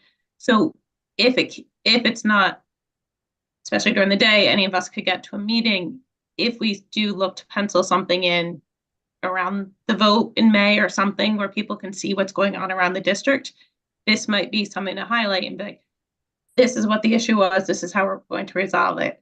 I think that would be a way to hit both pieces together. So the Finance and Facilities Committee next meeting is May 2nd, which is prior to the annual budget vote on the 21st. And then the next one after that probably is not until sometime into June. So you're thinking May 2nd, you'd like to do some kind of walkthrough for the format of our meeting? It'll be light, right? Okay. Either that or around then. Yeah, something, because I think it would be helpful. Again, we're talking with, we have blueprints and this, but to actually see something in person, you get to see like this is what it would actually experience using the space. In fact, we tour. And if people want to show up in person, that would be very helpful. Okay, we'll try for that. Good suggestion. All right, then. Moving on. Okay. Admin, masonry, and roof reconstruction project. The contractor is still working on his punch list and non-conforming issues. And he's also working on getting his final approval from the roof manufacturer for the warranty on the roof. What's left? There's quite a lot of things. He's like I said a few months back, he's substantially complete, but he's incomplete in a lot of areas. So it's just tightening up some of the work he's done in place to our satisfaction. Is he being paid yet, or what's happening? We're still holding close to $250,000 on his contract. So he hasn't been paid for work that he hasn't finished. He's been away, I think, for a month. He had a death in the family, so he went back home. He was gone for a while. Again, we're not out there every day. We're not the construction manager, so we don't know what's happening in the day to day. Dennis might be able to tell you how often he's there, but as our periodic inspections and reports that we issue to him have all been, on the record, and the district's been copied on that. So. Brief digression, construction manager hiring process, where are we on that? We opened it up this week. There were 4 bids, and we have sent that to BBS to evaluate. And we're just waiting for their recommendation. Great. All right, thank you. Continue. Okay. The phase 1 capital projects, some of those buildings at Highview and Jackson are substantially complete. There's some other punch list work that's still ongoing at Bailey and Woodlands, and ECP is also substantially complete. So those projects should be closing out hopefully in the next month or 2. Okay. Water main project is currently out to bid. Bids are opening next Thursday for that project. We've had a good turnout on pickups, which is good. Bailey Elementary auditorium renovations, that project is also out to bid. It opens the same day, next Thursday. And the purchase order has been issued already for the auditorium seating, which we already have a tentatively scheduled delivery and install to start in mid-August. Woodlands tennis courts and the track were both submitted on 1/16. There's nothing to update there. It's still with the state. They're still currently at about 6 months for their initial review of technical comments. So you're probably looking at August for that before we start to see comments. Could you go to the next page? Dennis, the tennis courts, there was some attempt to get a small amount of money from the USTA. Has there been any progress on that? Or do you have to wait for the You courts have to come wait back? for the actual approval applications from the tennis association. We submitted pictures, but it's as the project progresses, there's specific guidelines of how they want everything done, and also, from what I understand, I had a conversation with the tennis association, how we line the, for pickleball court, which we had talked about, there wouldn't be any grant money for that, because tennis is their. Okay, yes. Even though it's out sport, they have rules like that, like if you had a court choose for both, then they wouldn't receive The money, okay. That's interesting. So do we know when they're going to be getting back to us? Well, it's actually the process of we submit the pictures, and as the project progresses, they want to see the ADA fencing, they want to see how many courts. Okay, We're so still in other words, the getting NYSED stuff has to come back first and be resolved, and then you can go back to the. Current. All right, fair enough. Thank you. Go ahead. Okay. Highview partial window replacement.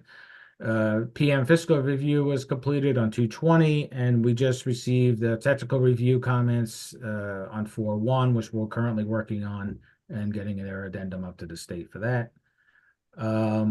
District-wide EPC, we received technical review. It just started recently on 3/30, so we're currently reviewing those comments with the ESCO. RWE Cal is working on his end of it. We're working on our end of it. So the first pass of technical comments has been received. There's still fiscal review required for that, so there's still going to be some time. Right now, our experience, that takes anywhere from 2 weeks to 2 months, depending on who the reviewer is on the project. But we're getting closer, I should say, on that work, getting approved. RJ Bailey, the partial roof replacement above the auditorium, that's currently out to bid. That's also opening next Thursday. Partial roof replacement for Bailey at the flat roofs, that was submitted up to SED on 12/15. There's no update for that. The roof replacement at the high school was submitted on 1/16. There's no update for that. And finally, the science labs, the gas service reconstruction and eye wash stations. We've started the design on that. I know the district was working on the financing side of it to secure the funding for it. We just need SECRA and the resolution for the board for funding, and then we can submit that project up to the state. So do we have what we need to go to have a secret resolution on the next board? Not yet, or we? We've gotten it back, yeah. Haven't gotten back yet. Okay, so let us know when it comes in. It'll be on We the- need the next milestone, at As least soon as we listed. get it, it'll be on the board agenda. Okay.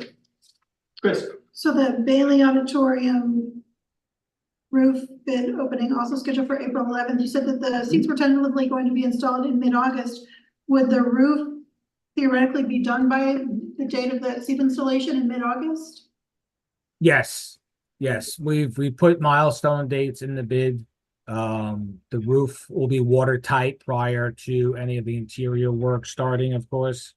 And then we can start the interiors, and then you'll have the seating coming in the middle of August. If it has to get pushed back a week or two for the contractors, we have some flexibility there. With the goal of getting it done before the start of school. Okay, thank you. happiness and joy. Okay, next. That's it, right? That was all the items I had, yes. Any questions or comments on this? I'm not sure if this is where it fits. I was waiting till you went through all the buildings. On our campus where Woodlands Middle High School is, but it's a full campus. We have people driving through all the time. It's a passageway from one area to another. Lots of people use it, including myself. But I noticed during arrival and departure of school times, I have had a little concern with the point where Wise Way, I don't know if I'm going to describe this correctly, but where Wise Way meets. It's the area where the water used to pool, Mr. Pugliese. Do you remember where? East or Wise Way West. Okay, why? I don't know. David, is it east or west? Wise Way to come out of Yeah. you head down. Okay. If you're gonna make a right onto Pat Capone to head towards Pinewood. Okay, go ahead. Exactly. I'm wondering if there should be a stop. We have a stop sign coming down the hill, but I'm wondering if there should be a stop sign on Pat Capone as well. And the reason for this is cars are going very fast. Some people are just cutting through. They're trying to get to work somewhere else. But you also have a litany of staff and students, parents dropping off, trying to get in and out of the school, and then buses as well. And I've cringed a couple of times where people are moving quickly and the people coming down the hill stop with that stop sign, but sometimes it's a rolling stop sign. I myself have rolled out a little too far. And I'm just wondering if there's more of a stop on a four-way, not four-way, but both way stop.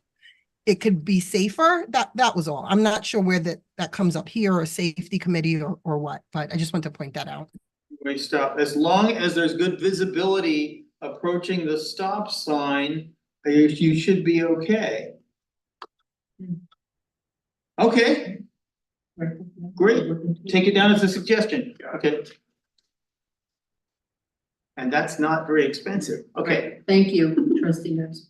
All right, so now, display pictures of facilities. We're gonna go down to the month by month level here. Instead of the major construction projects, let's just look and see. I think we only have a couple of pictures. Could you, David, Yeah. Mr. Warner, if I may, I think everyone on the call, I know everyone watching does not have access, but everyone on the call has access to this. It's 8:15. We've been here for an hour and 45 minutes and we haven't touched the budget. Can we quickly zoom through these and then hit the budget before we hit the 2-hour mark? Just okay, you see that there are pictures of the Highview driveway, which we are repairing. There's a picture of the teacher, of the teacher center sump pump. That's it. Go back to the list. Dennis, lead us through. small project.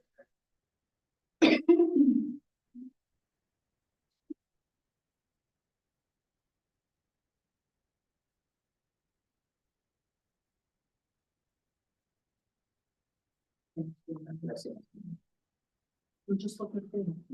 Oh, there you go. Nothing. Page 4, page 4. I'd like to second trustee Vallon's motion that we dispense with all the other items except for going over the line by line budget. Okay. Are you recommending we table this and just go right to the budget? Is that what you're saying, Dr. Allen? Yes, I am. I second, third that. Motion has been made and seconded. Do I hear any discussion? I'm okay with it. All in favor? Aye. Aye. Opposed? We're good. We will talk about smaller projects at a future meeting. We will now proceed. Page 6, number 10, and the budget doc. And I don't think that Mr. Messina needs to be here, right? Thank you, Mr. Messina.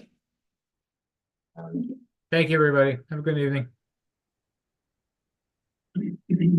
Okay, Lisa, we're gonna have two documents to look at. One is going to be on the revenue side and one is going to be on the expenditure side. And we need to bring those up for Lisa to lead us through. So you want to do expenditure first or revenue first? Revenue is the smallest. Let's do revenue. Okay. It should be in the meeting drive right there, your second tab. Right The there to third, the- right there, third one, yeah, do that one first, if you. And I would like to suggest in the interest of time that we only talk about major items where there are large changes from one year to the next. Okay. People can ask whatever questions they need to. This is the revenue, and you can see it's compared one year to the other. We start obviously with the largest of all the components, real property taxes, which we've already spoken about. Other payments in lieu of taxes, those are our pilot payments that we receive. Non-property tax distribution, this is the sales tax we collect from Westchester County. Excuse me, then we have our day school tuition and our health services that we charge other schools. And I base this off of what we've collected over the last couple of years. This can always fluctuate, remember, because it depends if students come back to Greenburgh or if they are continue to go to an outside school. And then you're gonna see interest in earnings, I more than doubled. Again, the interest rate and what we're getting with NILAP and the investments that we're doing is phenomenal in today's market, so I was able to increase it there. Rental of property, I decreased. That's when people rent the facilities here, and the transportation building, and that we will see a decrease. Keep going down. And then Medicaid, we kept the same. I put the safe harmless back in the basic formula for state aid. So that's optimistic. That is optimistic, correct. Keep going. Down, down, down.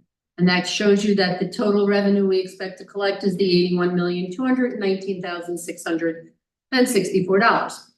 Then you can go to the appropriations piece, the one next to it. Yeah, there you go. Okay, make that bigger. Okay, so as you know, it's broken up into components. The first, all of the 1,000 codes are the general supports. We're going to start with the Board of Education that go into the district clerk and the district meeting, which is any votes, basically the annual budget vote that we have and any other votes that we would have during the year. Nothing significantly has changed here.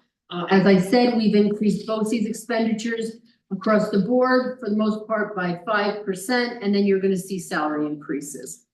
And if anybody has a question, Trustee Warner, just have them raise their hand. Sure. Okay, keep going with next page.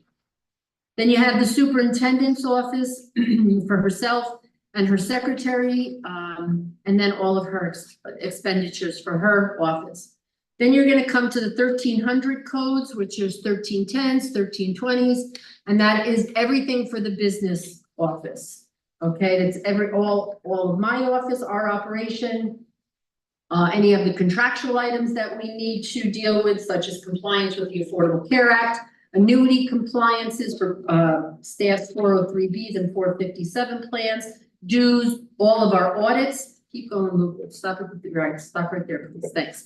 All of the audits that we have to do, external, internal, and our internal claims. Any conferences and any fiscal filings that we are required to do by law. Then the 1400s are the, excuse me, what's called in the state education world as the personnel section. And that basically includes all of our legal expenses for our legal counsel, the general counsel that we have, and then bond counsel could be under here until we would get the bonds and we could pay for it out of there. Any staff recruiting, our records management that we have to do with the state archives of New York State, and our public relations or our PR services. The next is the 1600 codes, and that back on 1400, page 4, towards the bottom of the page, we have $324,000 in 2023-24 for plant operations, RJB non-instructional. It's dropped from 324 to 260. What's happening there? That, I'm just getting to that. That's That's buildings 14. and grounds. That's not the 1400 code. That's the 1600 codes. I'm doing that right now. You're talking about. Okay, got it. Got it? Go Okay. ahead. Okay. So the 1600 codes, the 1620s, 1621s, and the 1680s, that is basically buildings and grounds.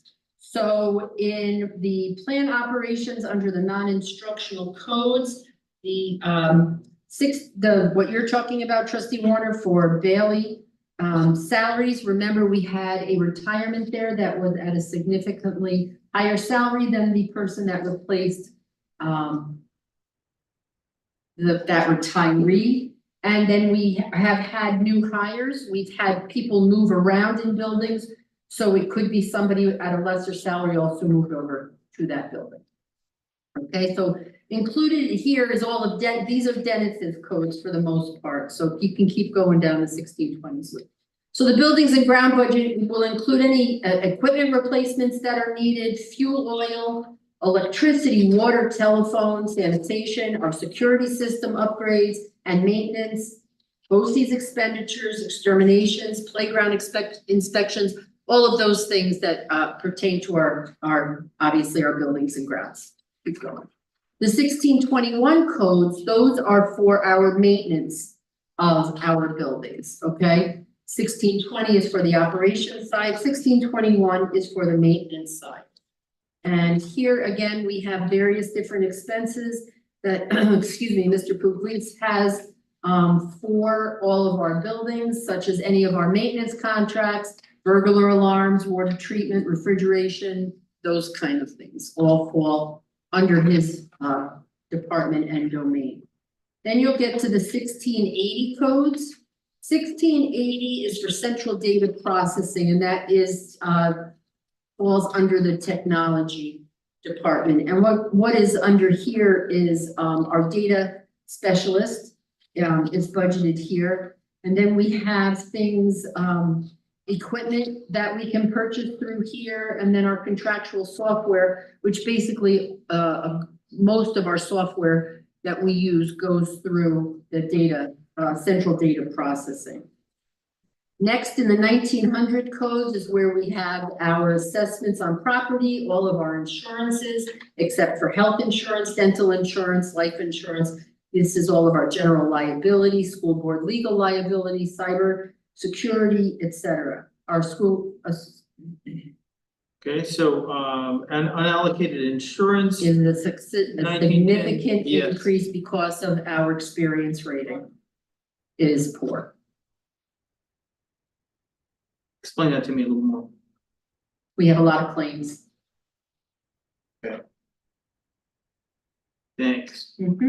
Our school association dues, any judgments and claims we have, assessments. So if a personal, if a resident wants to contest their tax levy and they win and their assessment is lowered, here's where we would pay it. As opposed to the refund of, that's the refund of, the refund of real property taxes. And remember, anything that is large, businesses, corporations, that comes out of our tax certiorari reserve. That would be transferred to this code as an interfund transfer. Yep, it would come here and then that's when we would pay it and we would put it on the board agenda for your approval. Then our BOCES administrative costs, which is our share of the BOCES expenditures for their capital administration, is budgeted here and we will see a minor decrease there for next year. Then next you're gonna see the 2010s and the 2020 codes are for our administration. 2010 is for curriculum and instruction and all of the curriculum, development, writing, printing, conferences, etc. And then you're gonna see in the 2020s, this is where all of our administrators and their offices are, excuse me, budgeted. We've just settled with the GAO, so these salaries will reflect the new step schedule for that school year, 24-25. And in here is the addition of the Dean of Students that we hired this school year. And then if you go to the 2060 codes, that's research and planning, 27 is in-service training. Then you get to the 2110 codes, and that is the meat and potatoes of any school budget, because this is where all of our instruction, the 2110s, 2020s, the 2600s, the 2300s, 2800s. That's all about instruction and things for our school, all of our schools. You're going to see when you look at the 2110s and the 2250s that there are increases or decreases in some of the salary codes, and that's for a couple of reasons. We did have some retirements. We've had numerous resignations. We've had new hires to replace those people that could have been at a lesser salary. We did move people around in some of the different codes to make it more aligned with what it is that they are teaching. So it's not so much that perhaps it's just somebody was transferred, say, to another code. You'll see that under our teacher assistant codes, we did increase our teacher assistants throughout our schools as they were needed, and there were more added this year, again, as it was needed. And then you're gonna see when we get to the 2250s that there was an increase in our one-to-one aides as dictated by what our student needs were. Okay, so I want to back up a little bit and back at the top of page 16, teaching regular school Highview world languages. This may be one of the things that you say things got moved around. I noticed we went from $201,000 to $93,000 this year. The question is that a cut in the program, did something move? 2110.120.120. Last year, there were 2 people budgeted under there. This year, there's just 1 person under that code. Another person was probably put in another code.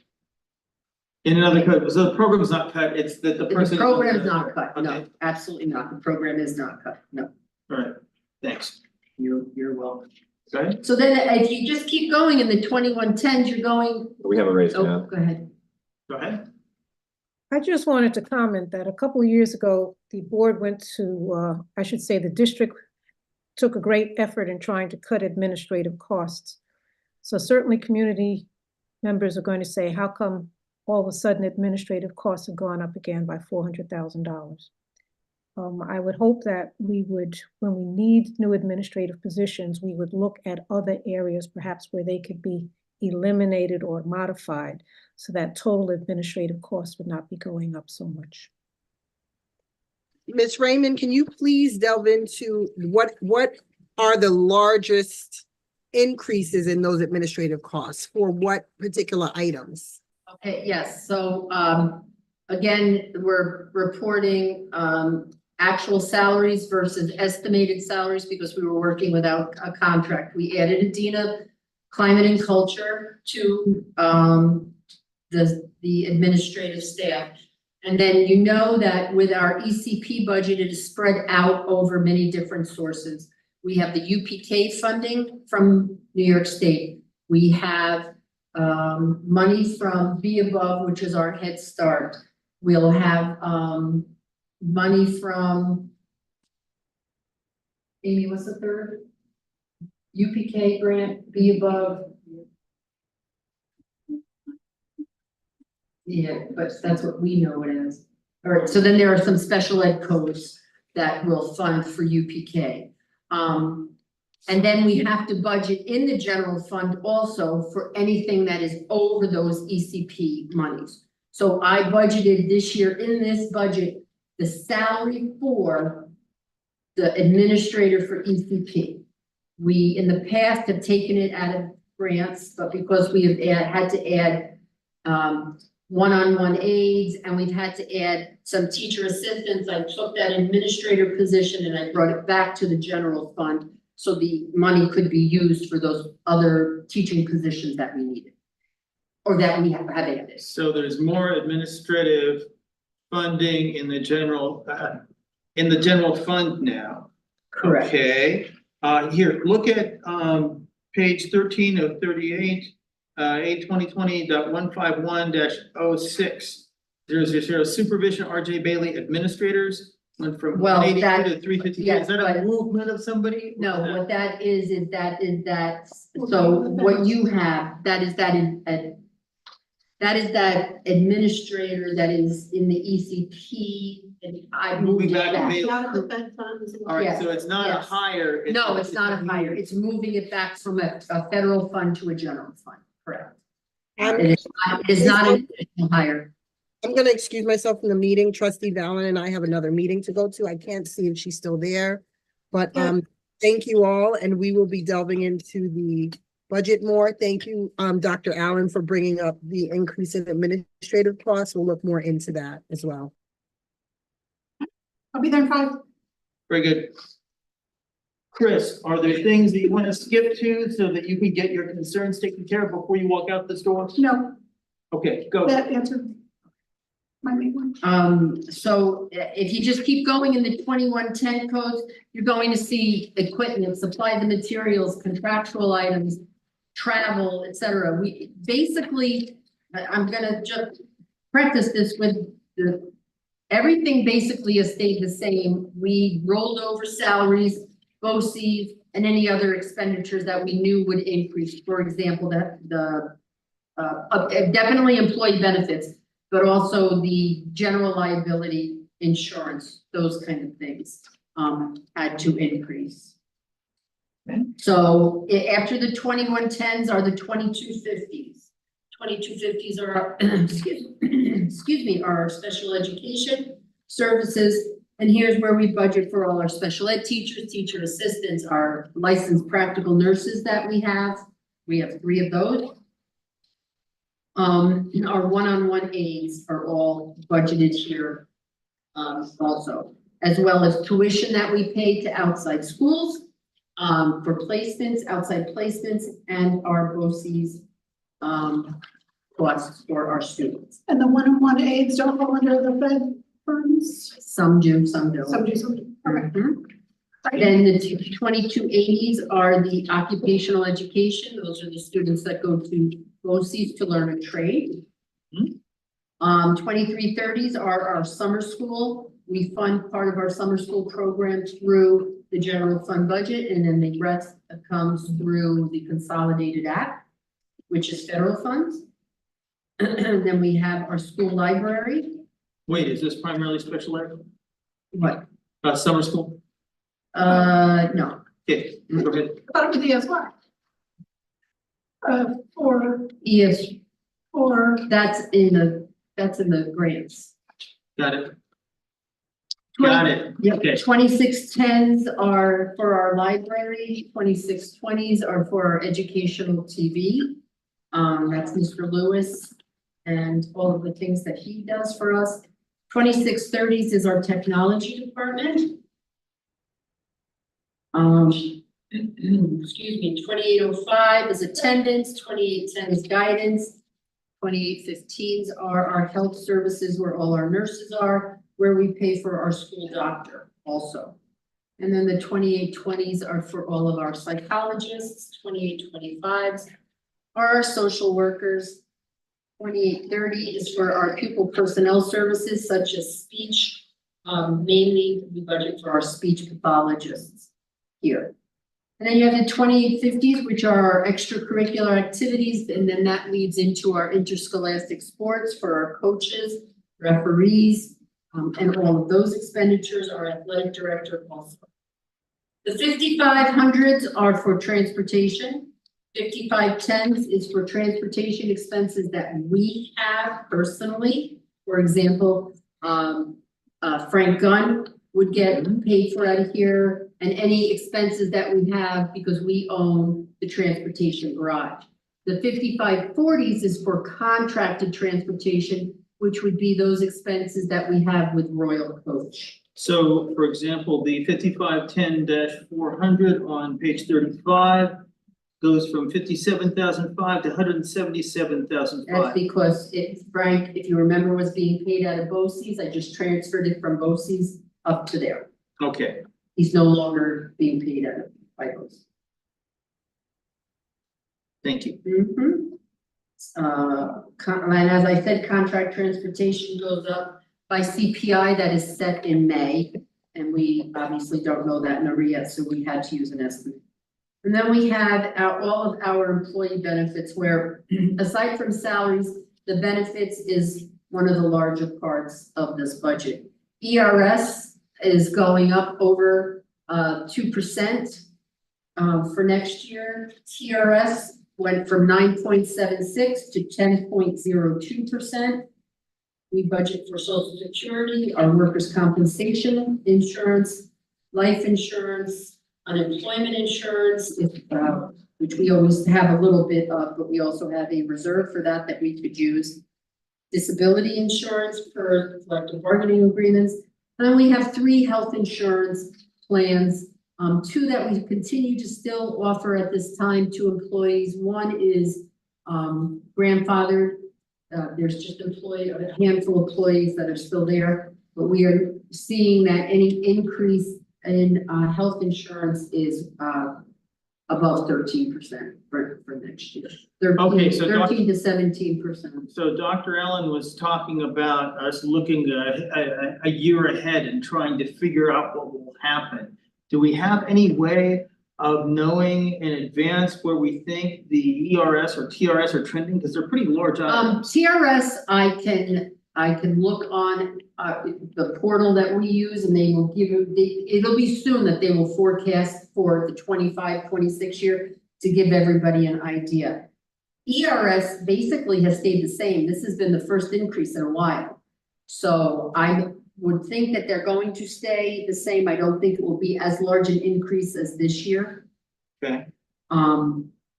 Health insurance, when we attend those consortium meetings, they try to forecast out where it is they're going.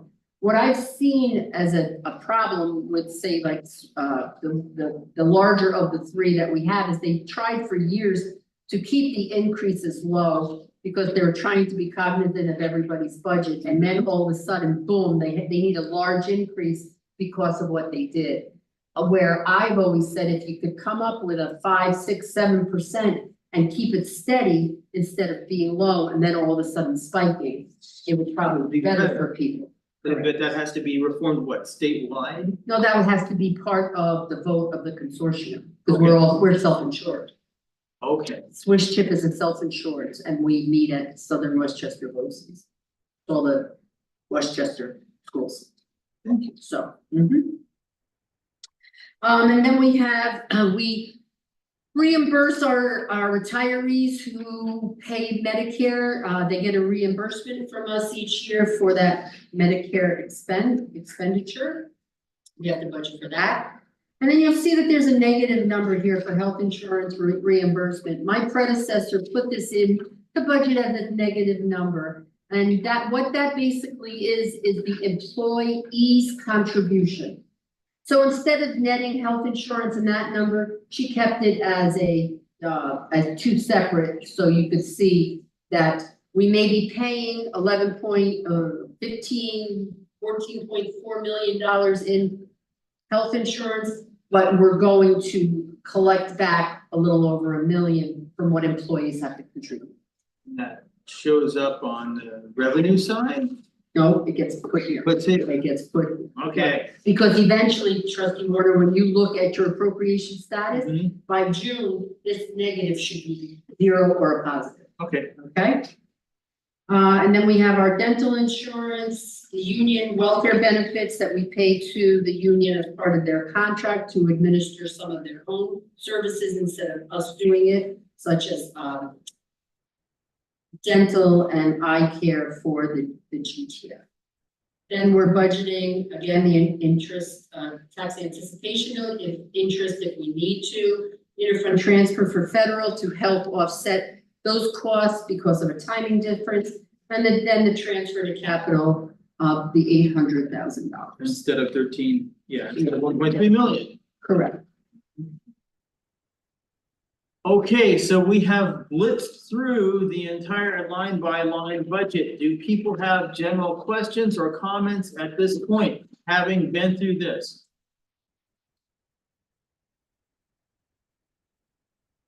Hearing none. Let's close this up.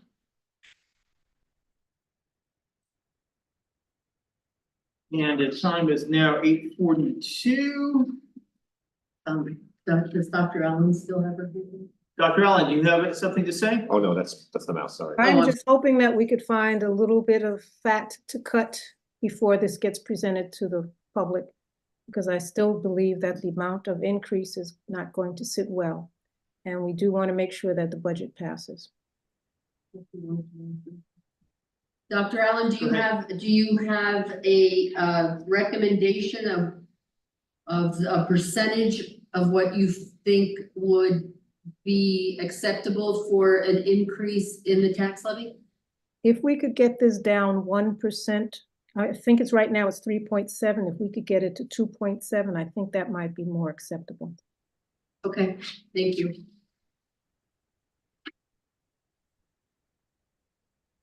Well, so there are two ways to do it.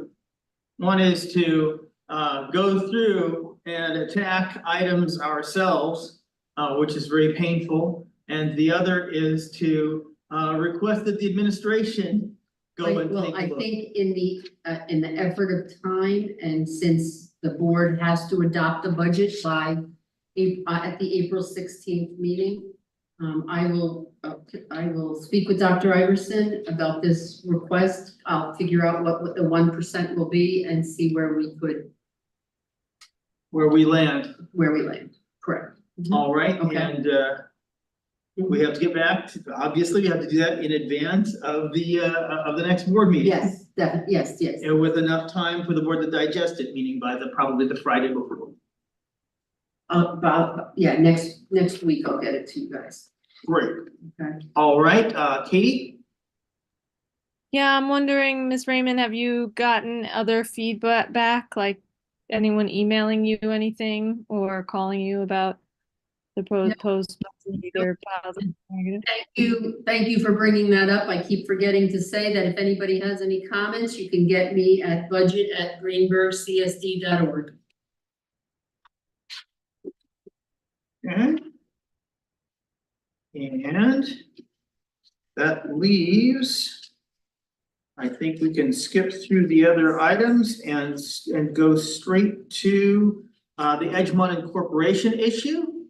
And you may recall last time we were telling people that there was going to be a report that was going to be reviewed at a meeting that was scheduled at Town Hall. We were basically concerned that if Edgemont were to incorporate it, it could have a deleterious effect on our ability to pass a budget.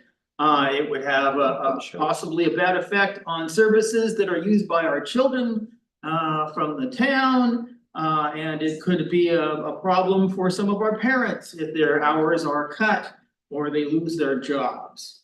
And so there was ongoing legislation to reform the process of village incorporation, and that has all passed. And very strangely, it passed for everyone except Edgemont, and only certain people in Edgemont are allowed to keep using the old system up to January 1, 2040. And then a study was commissioned by the state that is to be used for this particular issue, and it's the only study that's to be used for this particular issue. And we were given the chance to have some kind of public feedback on it at the 320 meeting at the Greenburgh Town Hall. And Dr. Allen, would you like to tell us a little bit about what happened there? Well, thank you very much for coming and speaking. We had a great turnout from the community. I would say about 98% of the people in the room were very concerned that the report as presented was very Edgemont focused, and it minimized the effect that would happen to the town of Greenburgh. Unfortunately, the CGR consultants did not take any of our they hardly took any of our comments into consideration in preparing their final report, which was published. And interestingly, the Edgemont Incorporation Committee was able to quickly get a link to that report, which they posted on their website today. We will, of course, look at the final report, critique it closely, and continue our efforts to educate the Edgemont community as to what's in store for them, as well as what it would mean to us if they were to incorporate. So our work to try and stop the incorporation process will continue, and we need your continued support at various steps along the way. And I should mention that I did copy onto the Google Drive a CGR presentation deck, which you can also look at. And as you said, all public feedback was negative. At the end of the meeting, a town representative reiterated that Greenburgh will take legal action regarding our exclusion from the reform law. Do you have any suggestions for next steps, or are we where we are? Right now, we have to digest the report and start preparing rebuttal to the factitious report that was presented, so that we'll be able to educate the public. So there is no specific ask at this time. It's something that we need to do. All right, we'll stay tuned in. Katie. Sorry, I have something next under other concerns. Okay, all right, I'm done with everything else. Anybody else? Go ahead, Katie. Thank you. Mr. Pugliese, I have a question for you about the road going down to the football field, the current state of it. It's never a great road, but right now, with all the rain and stuff, I've been taking my daughter to the flag football practices, even on the vacation. So, do we have any more filler, or is there a plan to address it at all? Is there anything we can do to make it less crater-like? And I'm also curious about that whole area where it gets so flooded. Has that ever been assessed about why it's so puddly? It's on both sides, yeah. Yes. It's swampland, I guess. It's low-lying lands, I guess. I did speak with the paving contractor. He's going to be bringing us some crushed stone, a new several trucks to.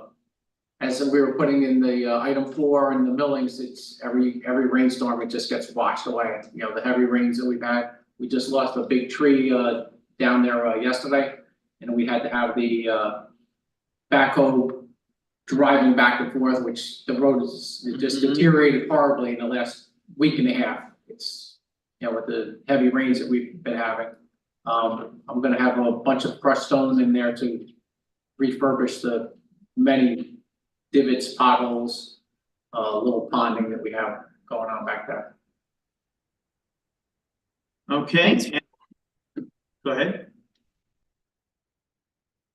Okay, and that's where we are on that. I think We had considered at one point, trying to pave that with funding from this year, but at this point, I think that's not going to happen. No, There was I a don't know if we're gonna recommendation. pave it, we were thinking of putting like more crushing. Much more additional Right. buildup of Right. crushed stone and item four, Yeah, like we're- several inches to. So you do that. Yep. And then what's going to happen is this energy performance contract is going to come through and there's gonna be all these trucks and things, they're gonna put in all the solar panels. And then once that's in place, cause if you paved everything now, that would get completely torn up by the construction project.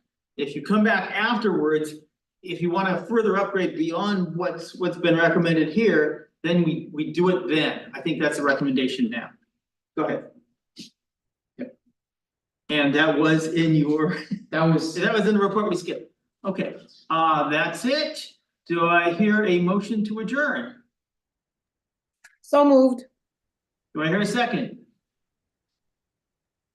Second. All in favor? Aye. Aye. Opposed? We are adjourned at 8:51 PM. Thank you, everybody. Have a good evening. Good night. Good night.